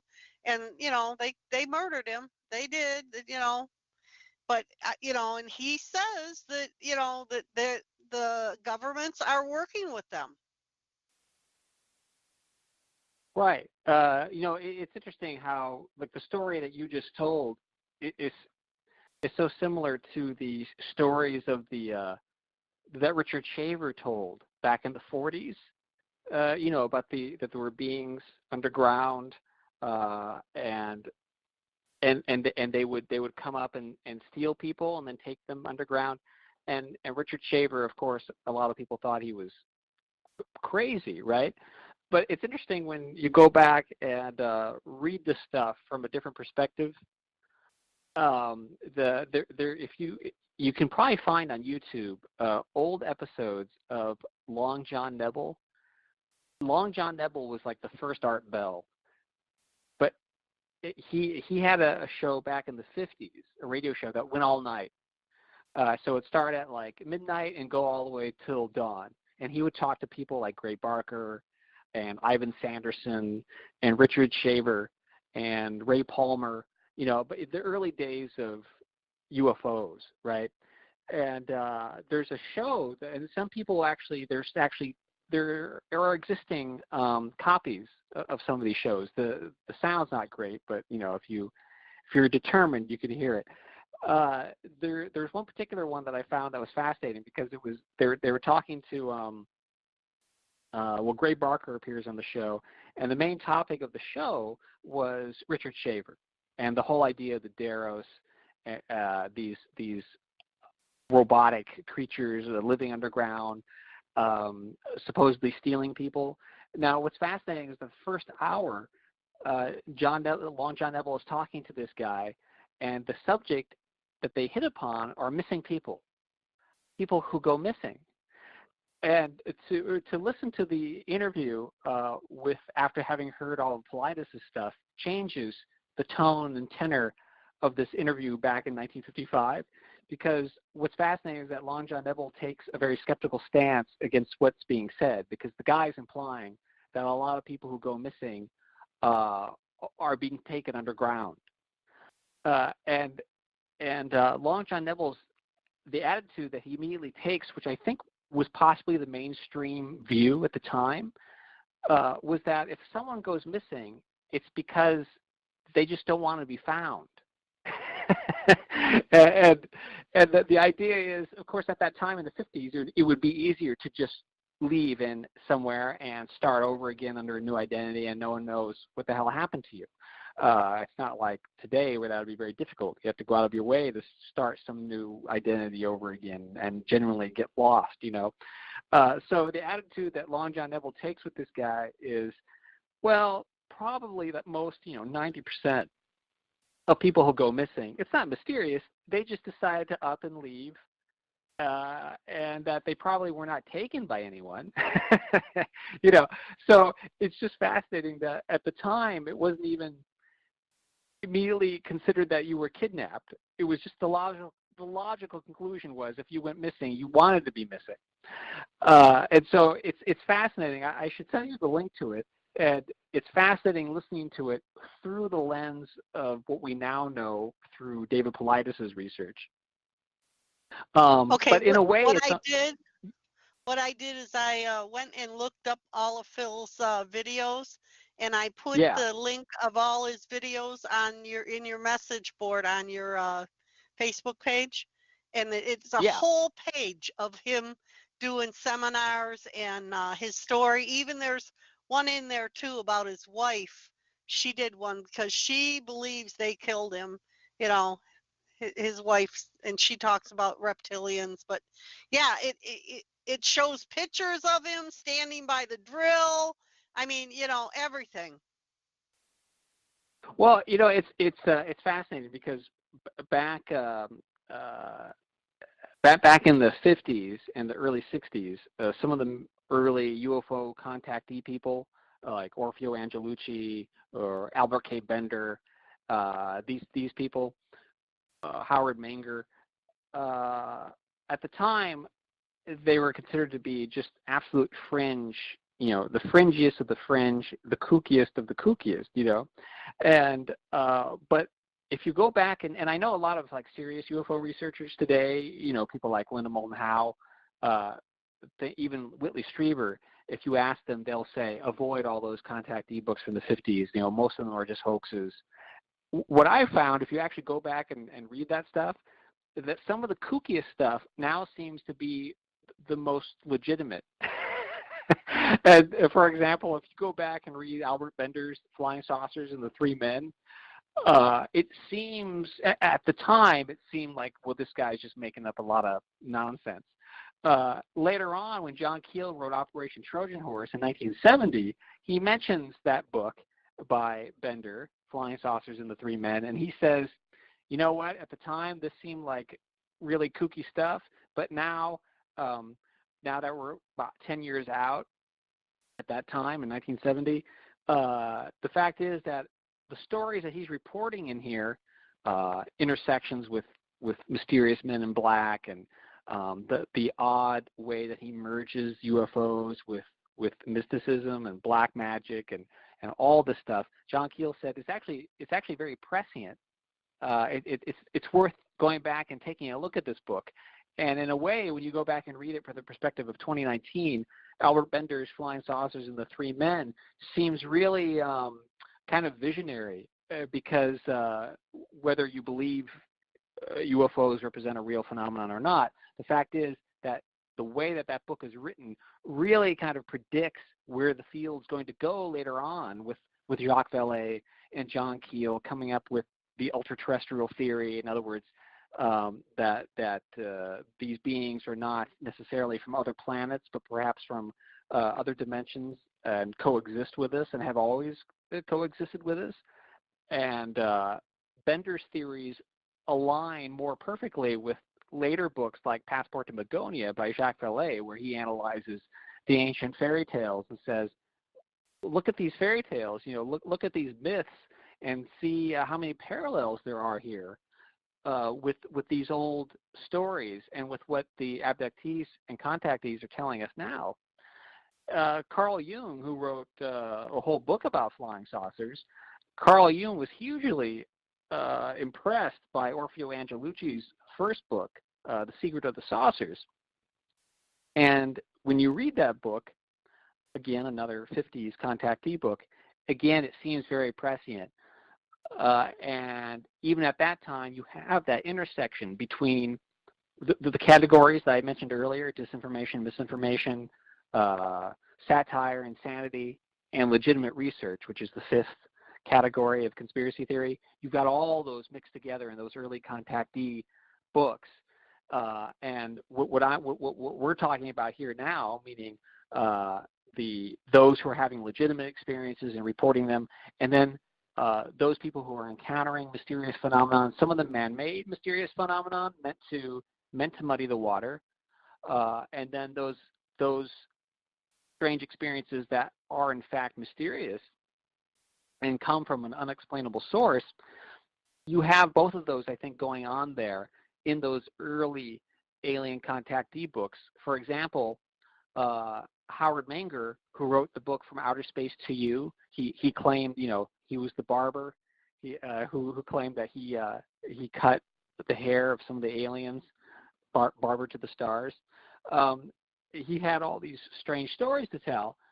Later on, he actually came out and said that he thought that his experiences had actually been the result of intelligence agencies messing with him. He came out not long after that and told that to a fellow who had been working with James Moseley on the Saucer News UFO magazine.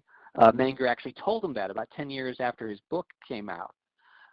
And then on the other hand, you have someone like Albert Bender, who in his book talks about meeting this strange, what he described as a bisexual alien who told him that there were beings who lived under the earth that would come up, and that they were invisible, that these beings were invisible, and they would come up from underground, and they would kidnap humans and drag them underground. And Bender claims to interact with some sort of invisible being later on in the book. At that same time, you have books like Harold T. Wilkins' Flying Saucers on the Attack. In that book, he mentions a segment of an interview with Kenneth Arnold that was censored or removed or not published. And in this particular interview, Kenneth Arnold, who of course was the person who first coined the term flying saucers and kicked off the entire UFO phenomenon, or at least the modern era of UFOs in 1947 when he saw those flying saucers up on Mount Rainier in Washington. Kenneth Arnold claimed that he had interacted with invisible alien beings who came to his house. If you go back and read Books of the Damned by Charles Fort, he talks about unseen beings in the forest where you would see their like cloven hoof prints in the snow, but no one ever saw any animal making the prints. This is the aspect to me. This is what fascinates me. This intersection between what is actually a genuine supernatural or paranormal phenomenon, and what is the result of recent technological developments. Well, what Phil used to say was that their plan was to take over the earth in 2029. And he said that was the purpose of the FEMA camps, and they're not only in the United States, they're around the world. And I know that that is true. Because I had been contacted by TIs in the UK, Europe, all around the world, and they do have these same kind of camps all around the world. I asked the guy in the UK, I said, what do they call them over there? And he said, emergency relief camps.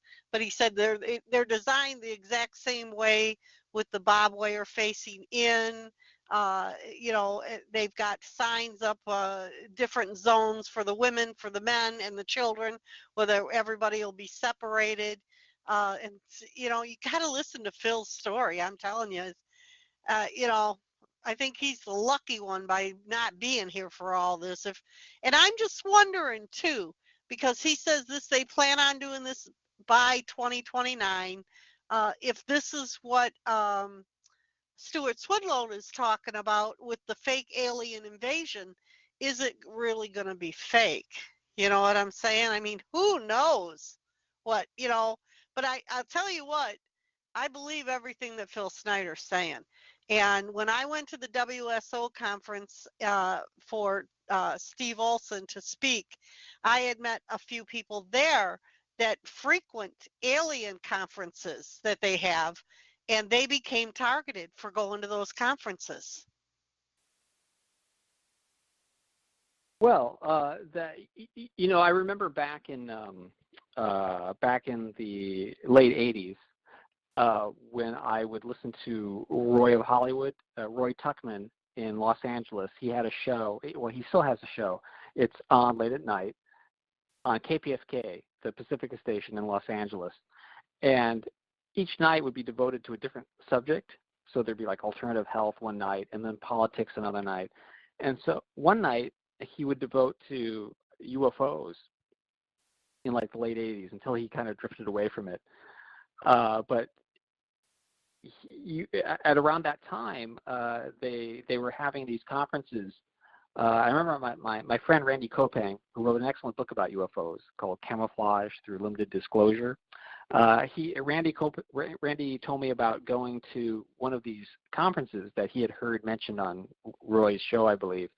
And he said there were two types of conventions at the time. There were two types of UFO conventions. There was the one where like you would see Linda Moulton Howe or Stanton Friedman doing sort of what's considered legitimate UFO research, and then there was the one that he called like the circus, and the circus would be like Timothy Green Beckley and William Cooper, and they would have these outlandish stories, and it was considered to be kind of like the Wild West version of the UFO conference, whereas over here was the more like academic, professional, with Linda Moulton Howe and Stanton Friedman. But in retrospect, when you go back and listen to William Cooper's broadcasts, and when you read Behold the Pale Horse, all the stuff he was saying seems less and less kooky every year, which is well, it's an illuminating prospect, I can say that. And also Wow. The whole idea of the UFO, of the faked alien invasion, you don't know. It's hard to parse out. It's like what I was talking about earlier: disinformation, the misinformation. Which of these stories are floated out there in order to just instill fear in people, and which ones are true? It's such a confusing melange of truth and untruth, and that's one of the things that really fascinates me about it. I mean, that's one of the reasons I wrote Cryptoscatology was sort of trying to parse through all of this, and rather than ignoring all of it, because most people just throw the baby out with the bathwater and they say, wow, this stuff sounds really crazy. I'm going to ignore all of it. I think that's the most dangerous move to take, because almost any visionary in any century was considered to be crazy when they first came forward with their theories. And so if you're living in 2019 and you want to know who the true visionaries are, then you go and you look for those people who are being totally ignored. Yeah. And Well, certainly William Cooper was one of those people, and he was definitely derided and ignored, and then was, of course, shot and killed by the police, yes, on his own property. yeah. And And what I love about the story, when he's shot, the police say that he came down the driveway and was shooting at them, but he was shot in the back. Right. Did you know? Right. He was shot in the back. They said he was running away from them. It's funny. He dies about like a month after 9/11, I believe. I think it was like November of 2001. Yeah. You can check that, but I think I'm accurate about that. Al Cuppett, one of my friends that I interview, Al Cuppett is the retired Joint Chief of Staff who was friends with William Cooper, and he spoke to him just before all this happened.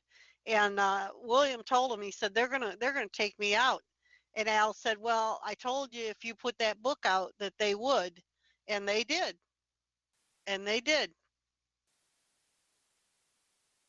But I believe his story too. By the way, at the time when Cooper died, I was editing the campus literary journal at CSU Long Beach, and so we were in the midst of putting the issue together. I was the fiction editor, and then the woman there was a woman who was the managing editor, and so forth. And so when Cooper died, I suggested to the managing editor that we dedicate the issue to the memory of William Cooper. And she didn't like that idea, but I managed to slip it in anyway. Randy Kopang, who I mentioned earlier, who wrote Camouflage Through Limited Disclosure, he did a collage called, I can't remember the title of the collage, but we dedicated the collage to the memory of William Cooper. It was my way of slipping it in there. Instead of having the whole issue dedicated to him, I was able to slip the dedication in some way. It doesn't really make up for him being assassinated, but I felt the need to mark his passing in some way. It's fascinating that with Cooper and the way he died. You mentioned earlier the death of the woman and who had the stroke. That is a common thread, particularly through all these. If you remember back in the 1980s during the third alternative story, where there was a lot of the FDI researchers who were dying under extremely mysterious circumstances. A group of scientists who were researching. They were involved in the particle beam weaponry project that became Star Wars, Strategic Defense Initiative, and a lot of the scientists would end up committing, quote, suicide, like by shooting themselves in the back 55 times with a shotgun, or they would wrap a rope around their neck and then get into the car and put their foot on the gas, or just insane, improbable scenarios like that. And everyone they would be reported in the newspaper, and then everyone would just nod their head and say, oh, okay, that makes sense to me. And also, that happened then later on when George W. and Dick Cheney came into office right after 9/11. There were all these microbiologists disappearing mysteriously. And then only recently, just a few years ago, we had this spate of suicides among bankers. Bankers jumping off of Yeah. buildings and things like that. Whenever you see like a rash of weird suicides all tied together in the same profession, you have to like take note of that. Yeah. And the Cooper's death, the timing is certainly very suggestive. The fact that it happened right after 9/11. I don't know what to make of that. What do you know about Cooper's comments about Alex Jones, I assume? Yeah. What do you think of that?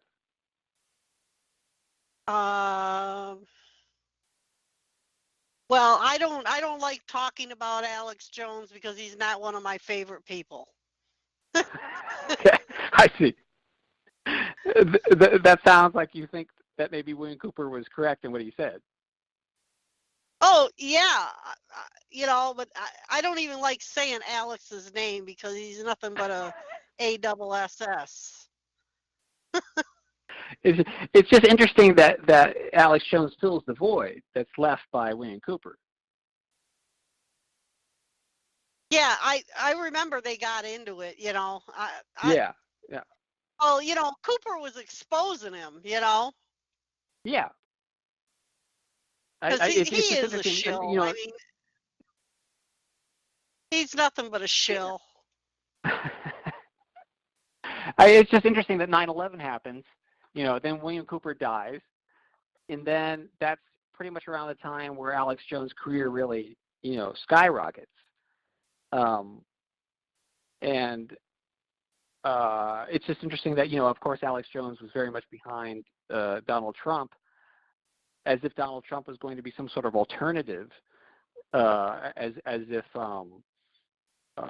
Donald Trump was going to, be some sort of counter force against the oligarchs.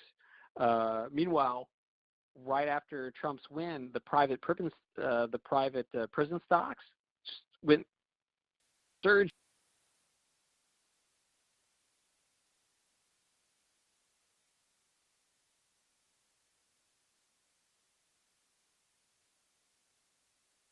Are you still with me?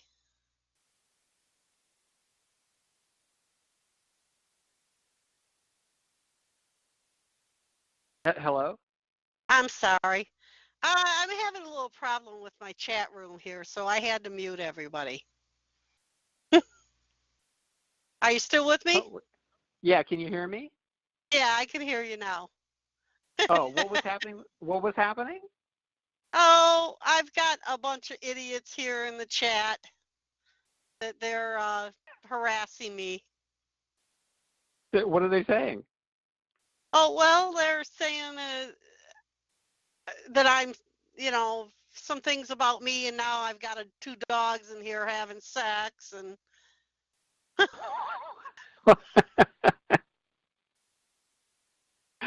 just the typical, harassment for targeting. You know what I mean? I see.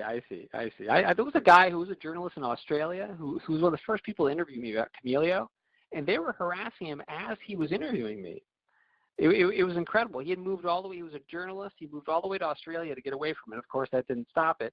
And as he was interviewing me, they were outside his house, making weird comments about him, trying to disrupt the interview. It was very strange. And then his website just disappeared. I don't know what happened to him. I still have the interview that we did together though. Anyway, what I was saying was that back in December, Trump announced that that the defense budget, the U.S. defense budget, was quote crazy unquote, and so he implied that it needed to be cut down drastically. Then in January, there was another story floated that maybe he was backing away from that. Just a couple of weeks ago, Trump announced his defense budget, and it was 5% higher than what the Pentagon asked for.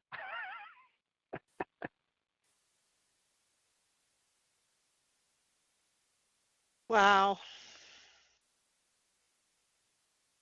It's just so much fun being a target. Well, you know what? You might as well have fun with it. Well, I look at it this way. There's an ass for every seat, and some people have two.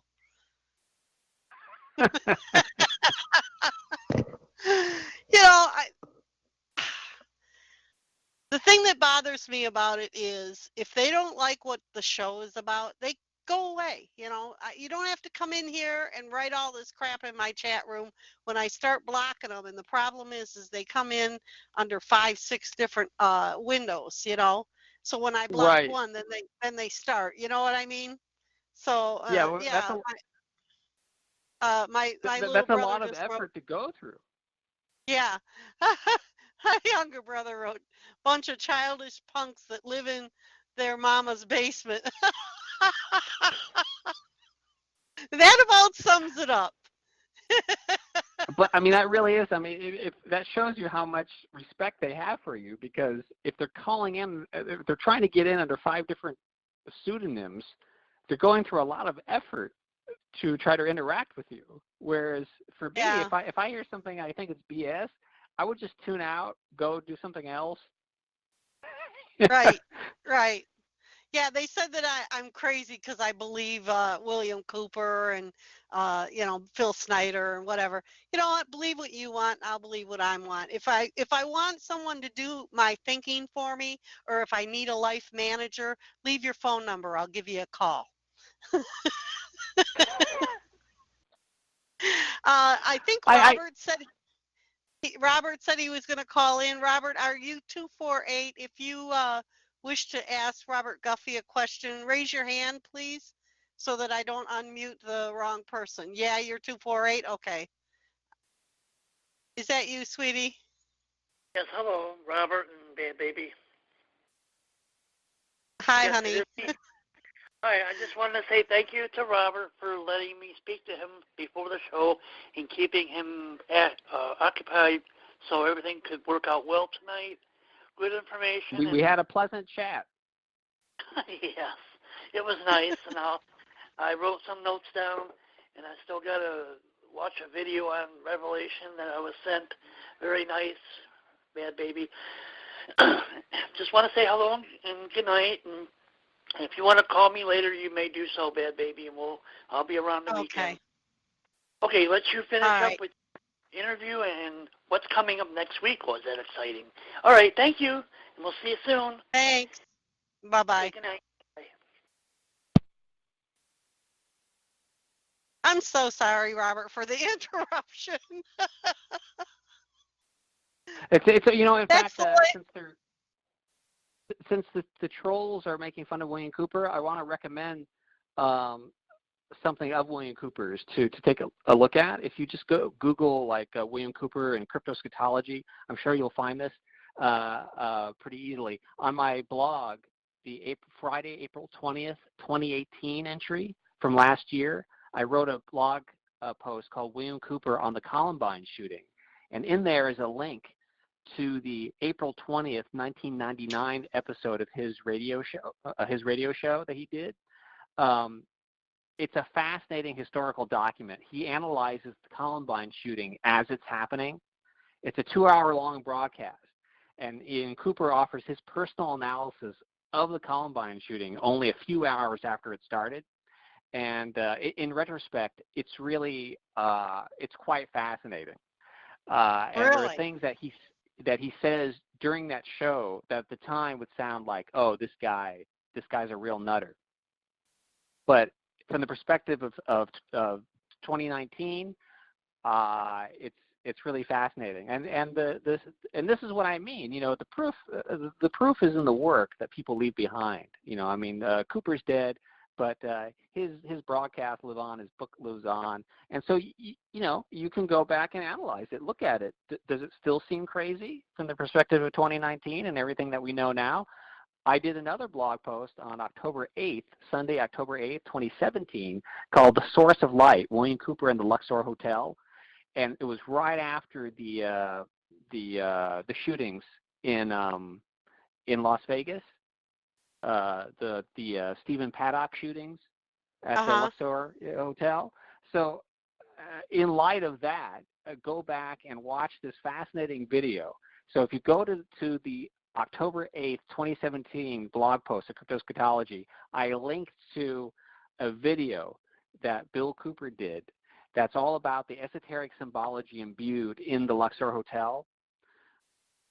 And he did the video probably like in the early 90s. It's on YouTube, so you can find you can find the link on this blog post. So it's October 8th, Sunday, 2017. It's called "The Source of Light: William Cooper and the Luxor Hotel." Listen to his Columbine podcast broadcast from April 20th, 1999, and watch this video that he did about the esoteric symbology in the Luxor Hotel, and view them through the lens of 2019, and tell me if you think that it's even more relevant now than it was when he made them. Well, I just love his book, Behold the Pale Horse. I always go back and pull it up on YouTube. It's on audio in YouTube, and I'll put it on and listen to it when I'm putzing around the house, just to refresh my memory of what he informed us about. But, you know, I think that what he really pissed them off about was that he was referring to regular military documents, you know, kind of like what. Yes,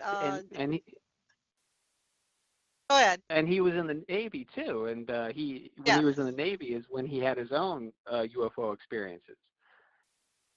And by the way, it kind of ties into Camilio in the sense that in that book he talks about how it wasn't the Air Force. The Air Force was not in charge of the UFO phenomenon, that it had always been the Navy.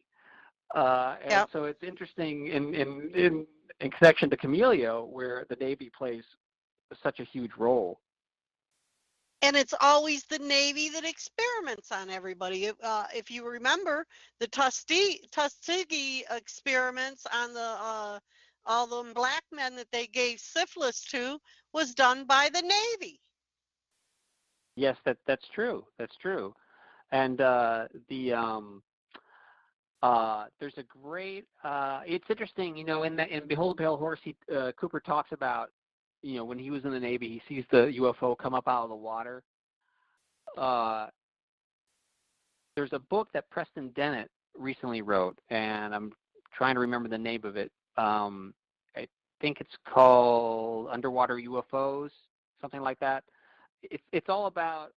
I live in Long Beach, so in between Long Beach and Catalina is infamous for the UFO sightings that occur. UFOs are often seen coming up out of the water between Catalina and Long Beach, or between Catalina and San Pedro, and they emerge out of the water and they go flying off towards the valley. There was my friend who I mentioned earlier, Randy Kopang, that's Koppang, if you want to look into his book, Camouflage Through Limited Disclosure. Randy, he heard he saw a talk given by a guy who worked as the security guard back when Marineland was here up in Palos Verdes, which now which is actually that real estate is now owned by Donald Trump now. And it's like a golf course, but at one time it was Marineland, kind of like SeaWorld. And there was a security guard who worked there, and he had all these stories of seeing these UFOs coming up out of the water because he'd be there all night. And this was like not an unusual phenomenon. So Preston Dennett, who's a writer who you might want to think about talking to, he recently wrote a book all about the underwater UFO base that's between Catalina and Long Beach and San Pedro area. It's worth looking into.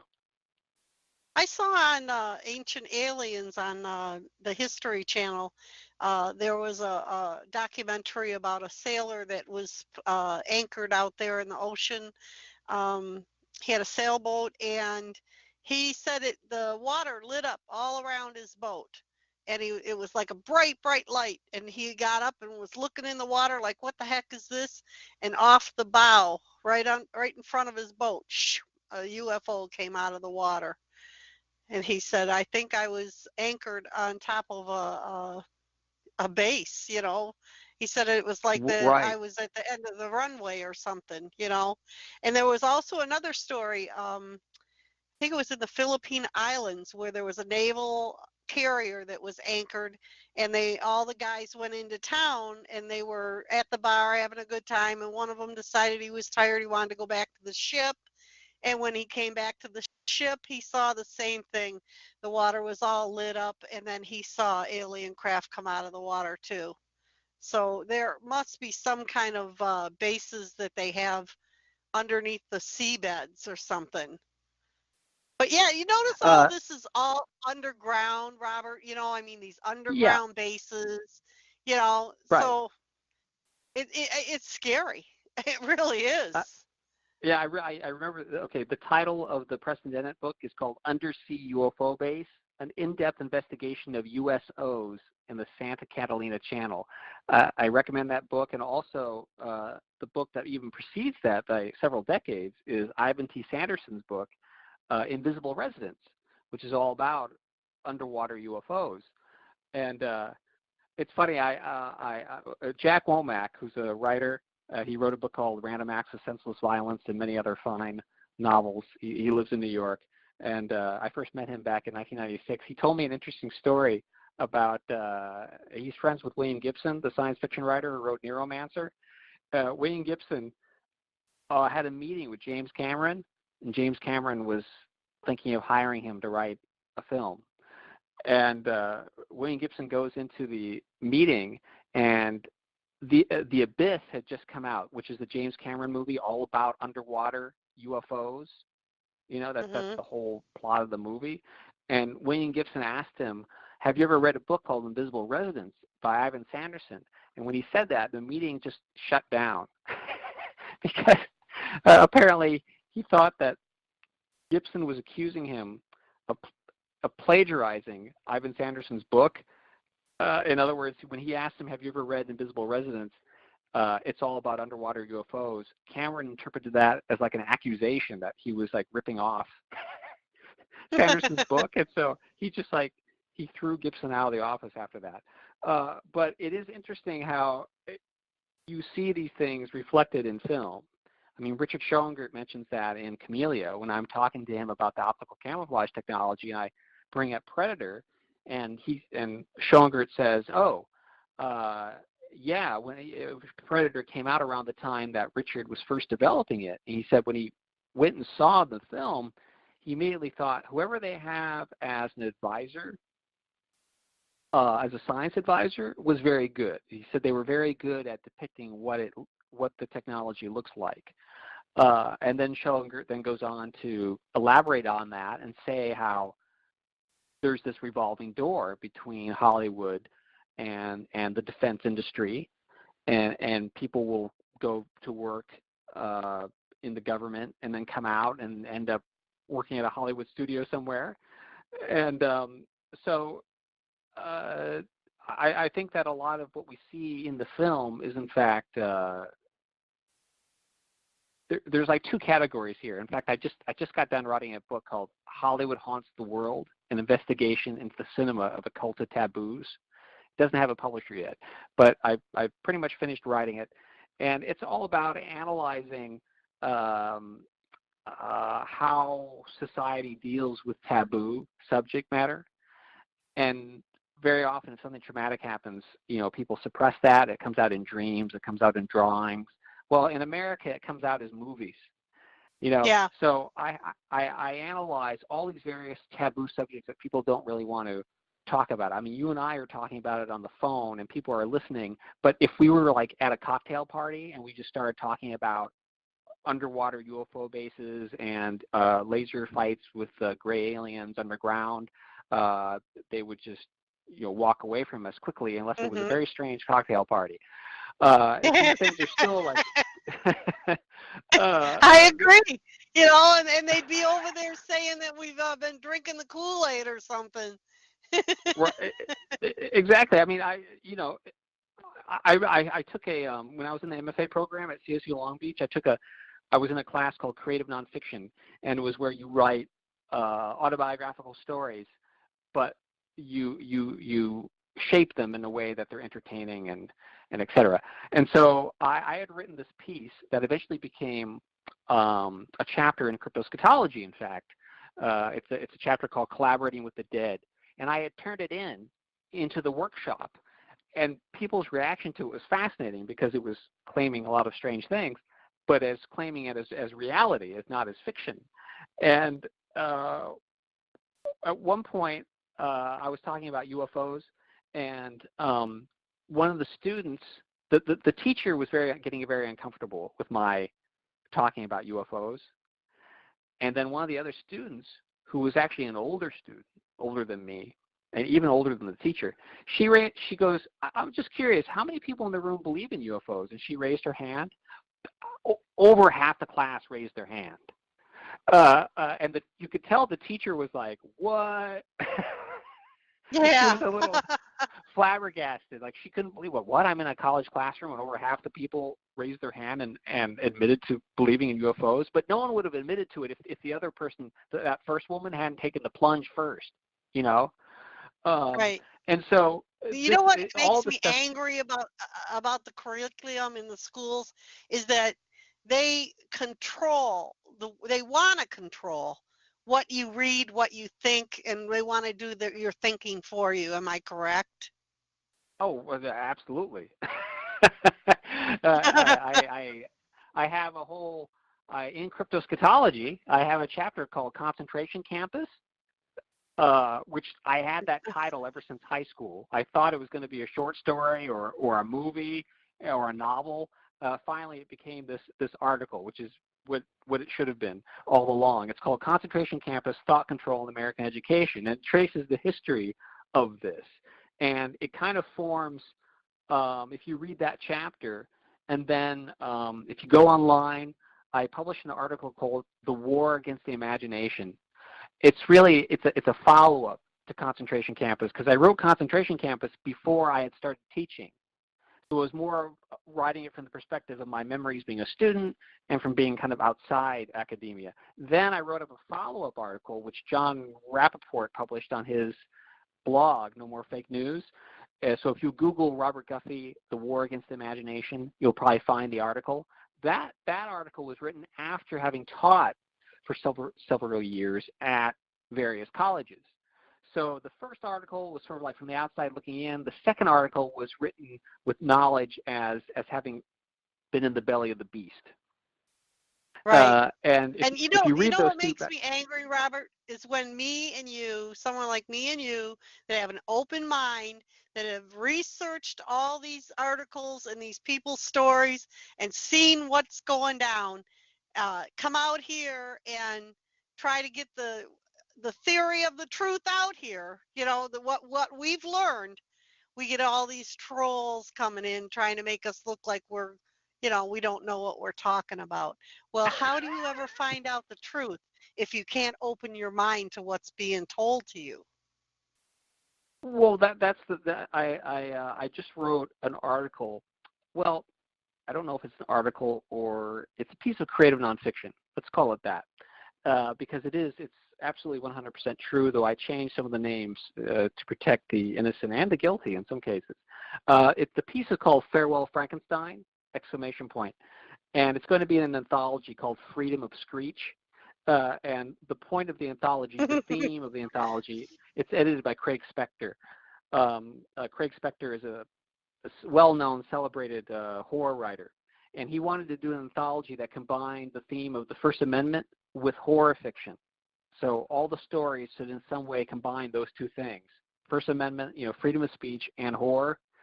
So I wrote a piece that's entirely 100% absolutely true and autobiographical called Farewell Frankenstein. And it's all about the attempt to prevent me from teaching Mary Shelley's Frankenstein at Long Beach, where I teach now. And it all starts in 2012, April 20th, 2012, Hitler's birthday, and the Columbine Day as well, and 420. On April 20th, 2012, the head of the composition department had a meeting and told us that we should no longer use any fiction in our English 100 composition classes. We should only use nonfiction, and preferably nonfiction that deals with, quote, social justice, unquote, whatever that means. And her interpretation was, I don't know, you were supposed to shove like Karl Marx down everyone's throat, like that was what you were supposed to be doing in English 100. My intent in English 100 is, first of all, you got a bunch of kids who've gone through K through 12. They've never read a book in their life. They hate reading because they've been taught to hate reading. And so my job is I'm supposed to reverse this in about 4 months or 3.5 months, 16 weeks. I'm supposed to reverse all this in 16 weeks. The only, A, that's impossible. B, the only way to do it is really to seduce them into falling in love with reading. And so the only way to do that is with fiction, with poetry, with art, to teach them that they can have an aesthetic experience, which they've never had before. And I've had students who come up to me after having read Slaughterhouse-Five, for example, by Kurt Vonnegut, and there was one student came up to me and she was angry because she had gone K through 12 in the depths of LA at a high school where they had never assigned her a book. She had never been assigned a novel. This was the first time she had read a novel all the way through, from cover to cover, and she said, "Oh my God, it was so much fun, like reading this, Slaughterhouse-Five." And so now I have this woman coming in telling me that you're not supposed to use any fiction because she was a fan of Obama's Common Core. Oh, And, there and, we the, go.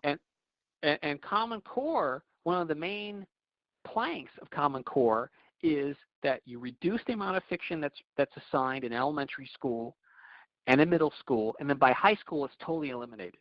No fiction.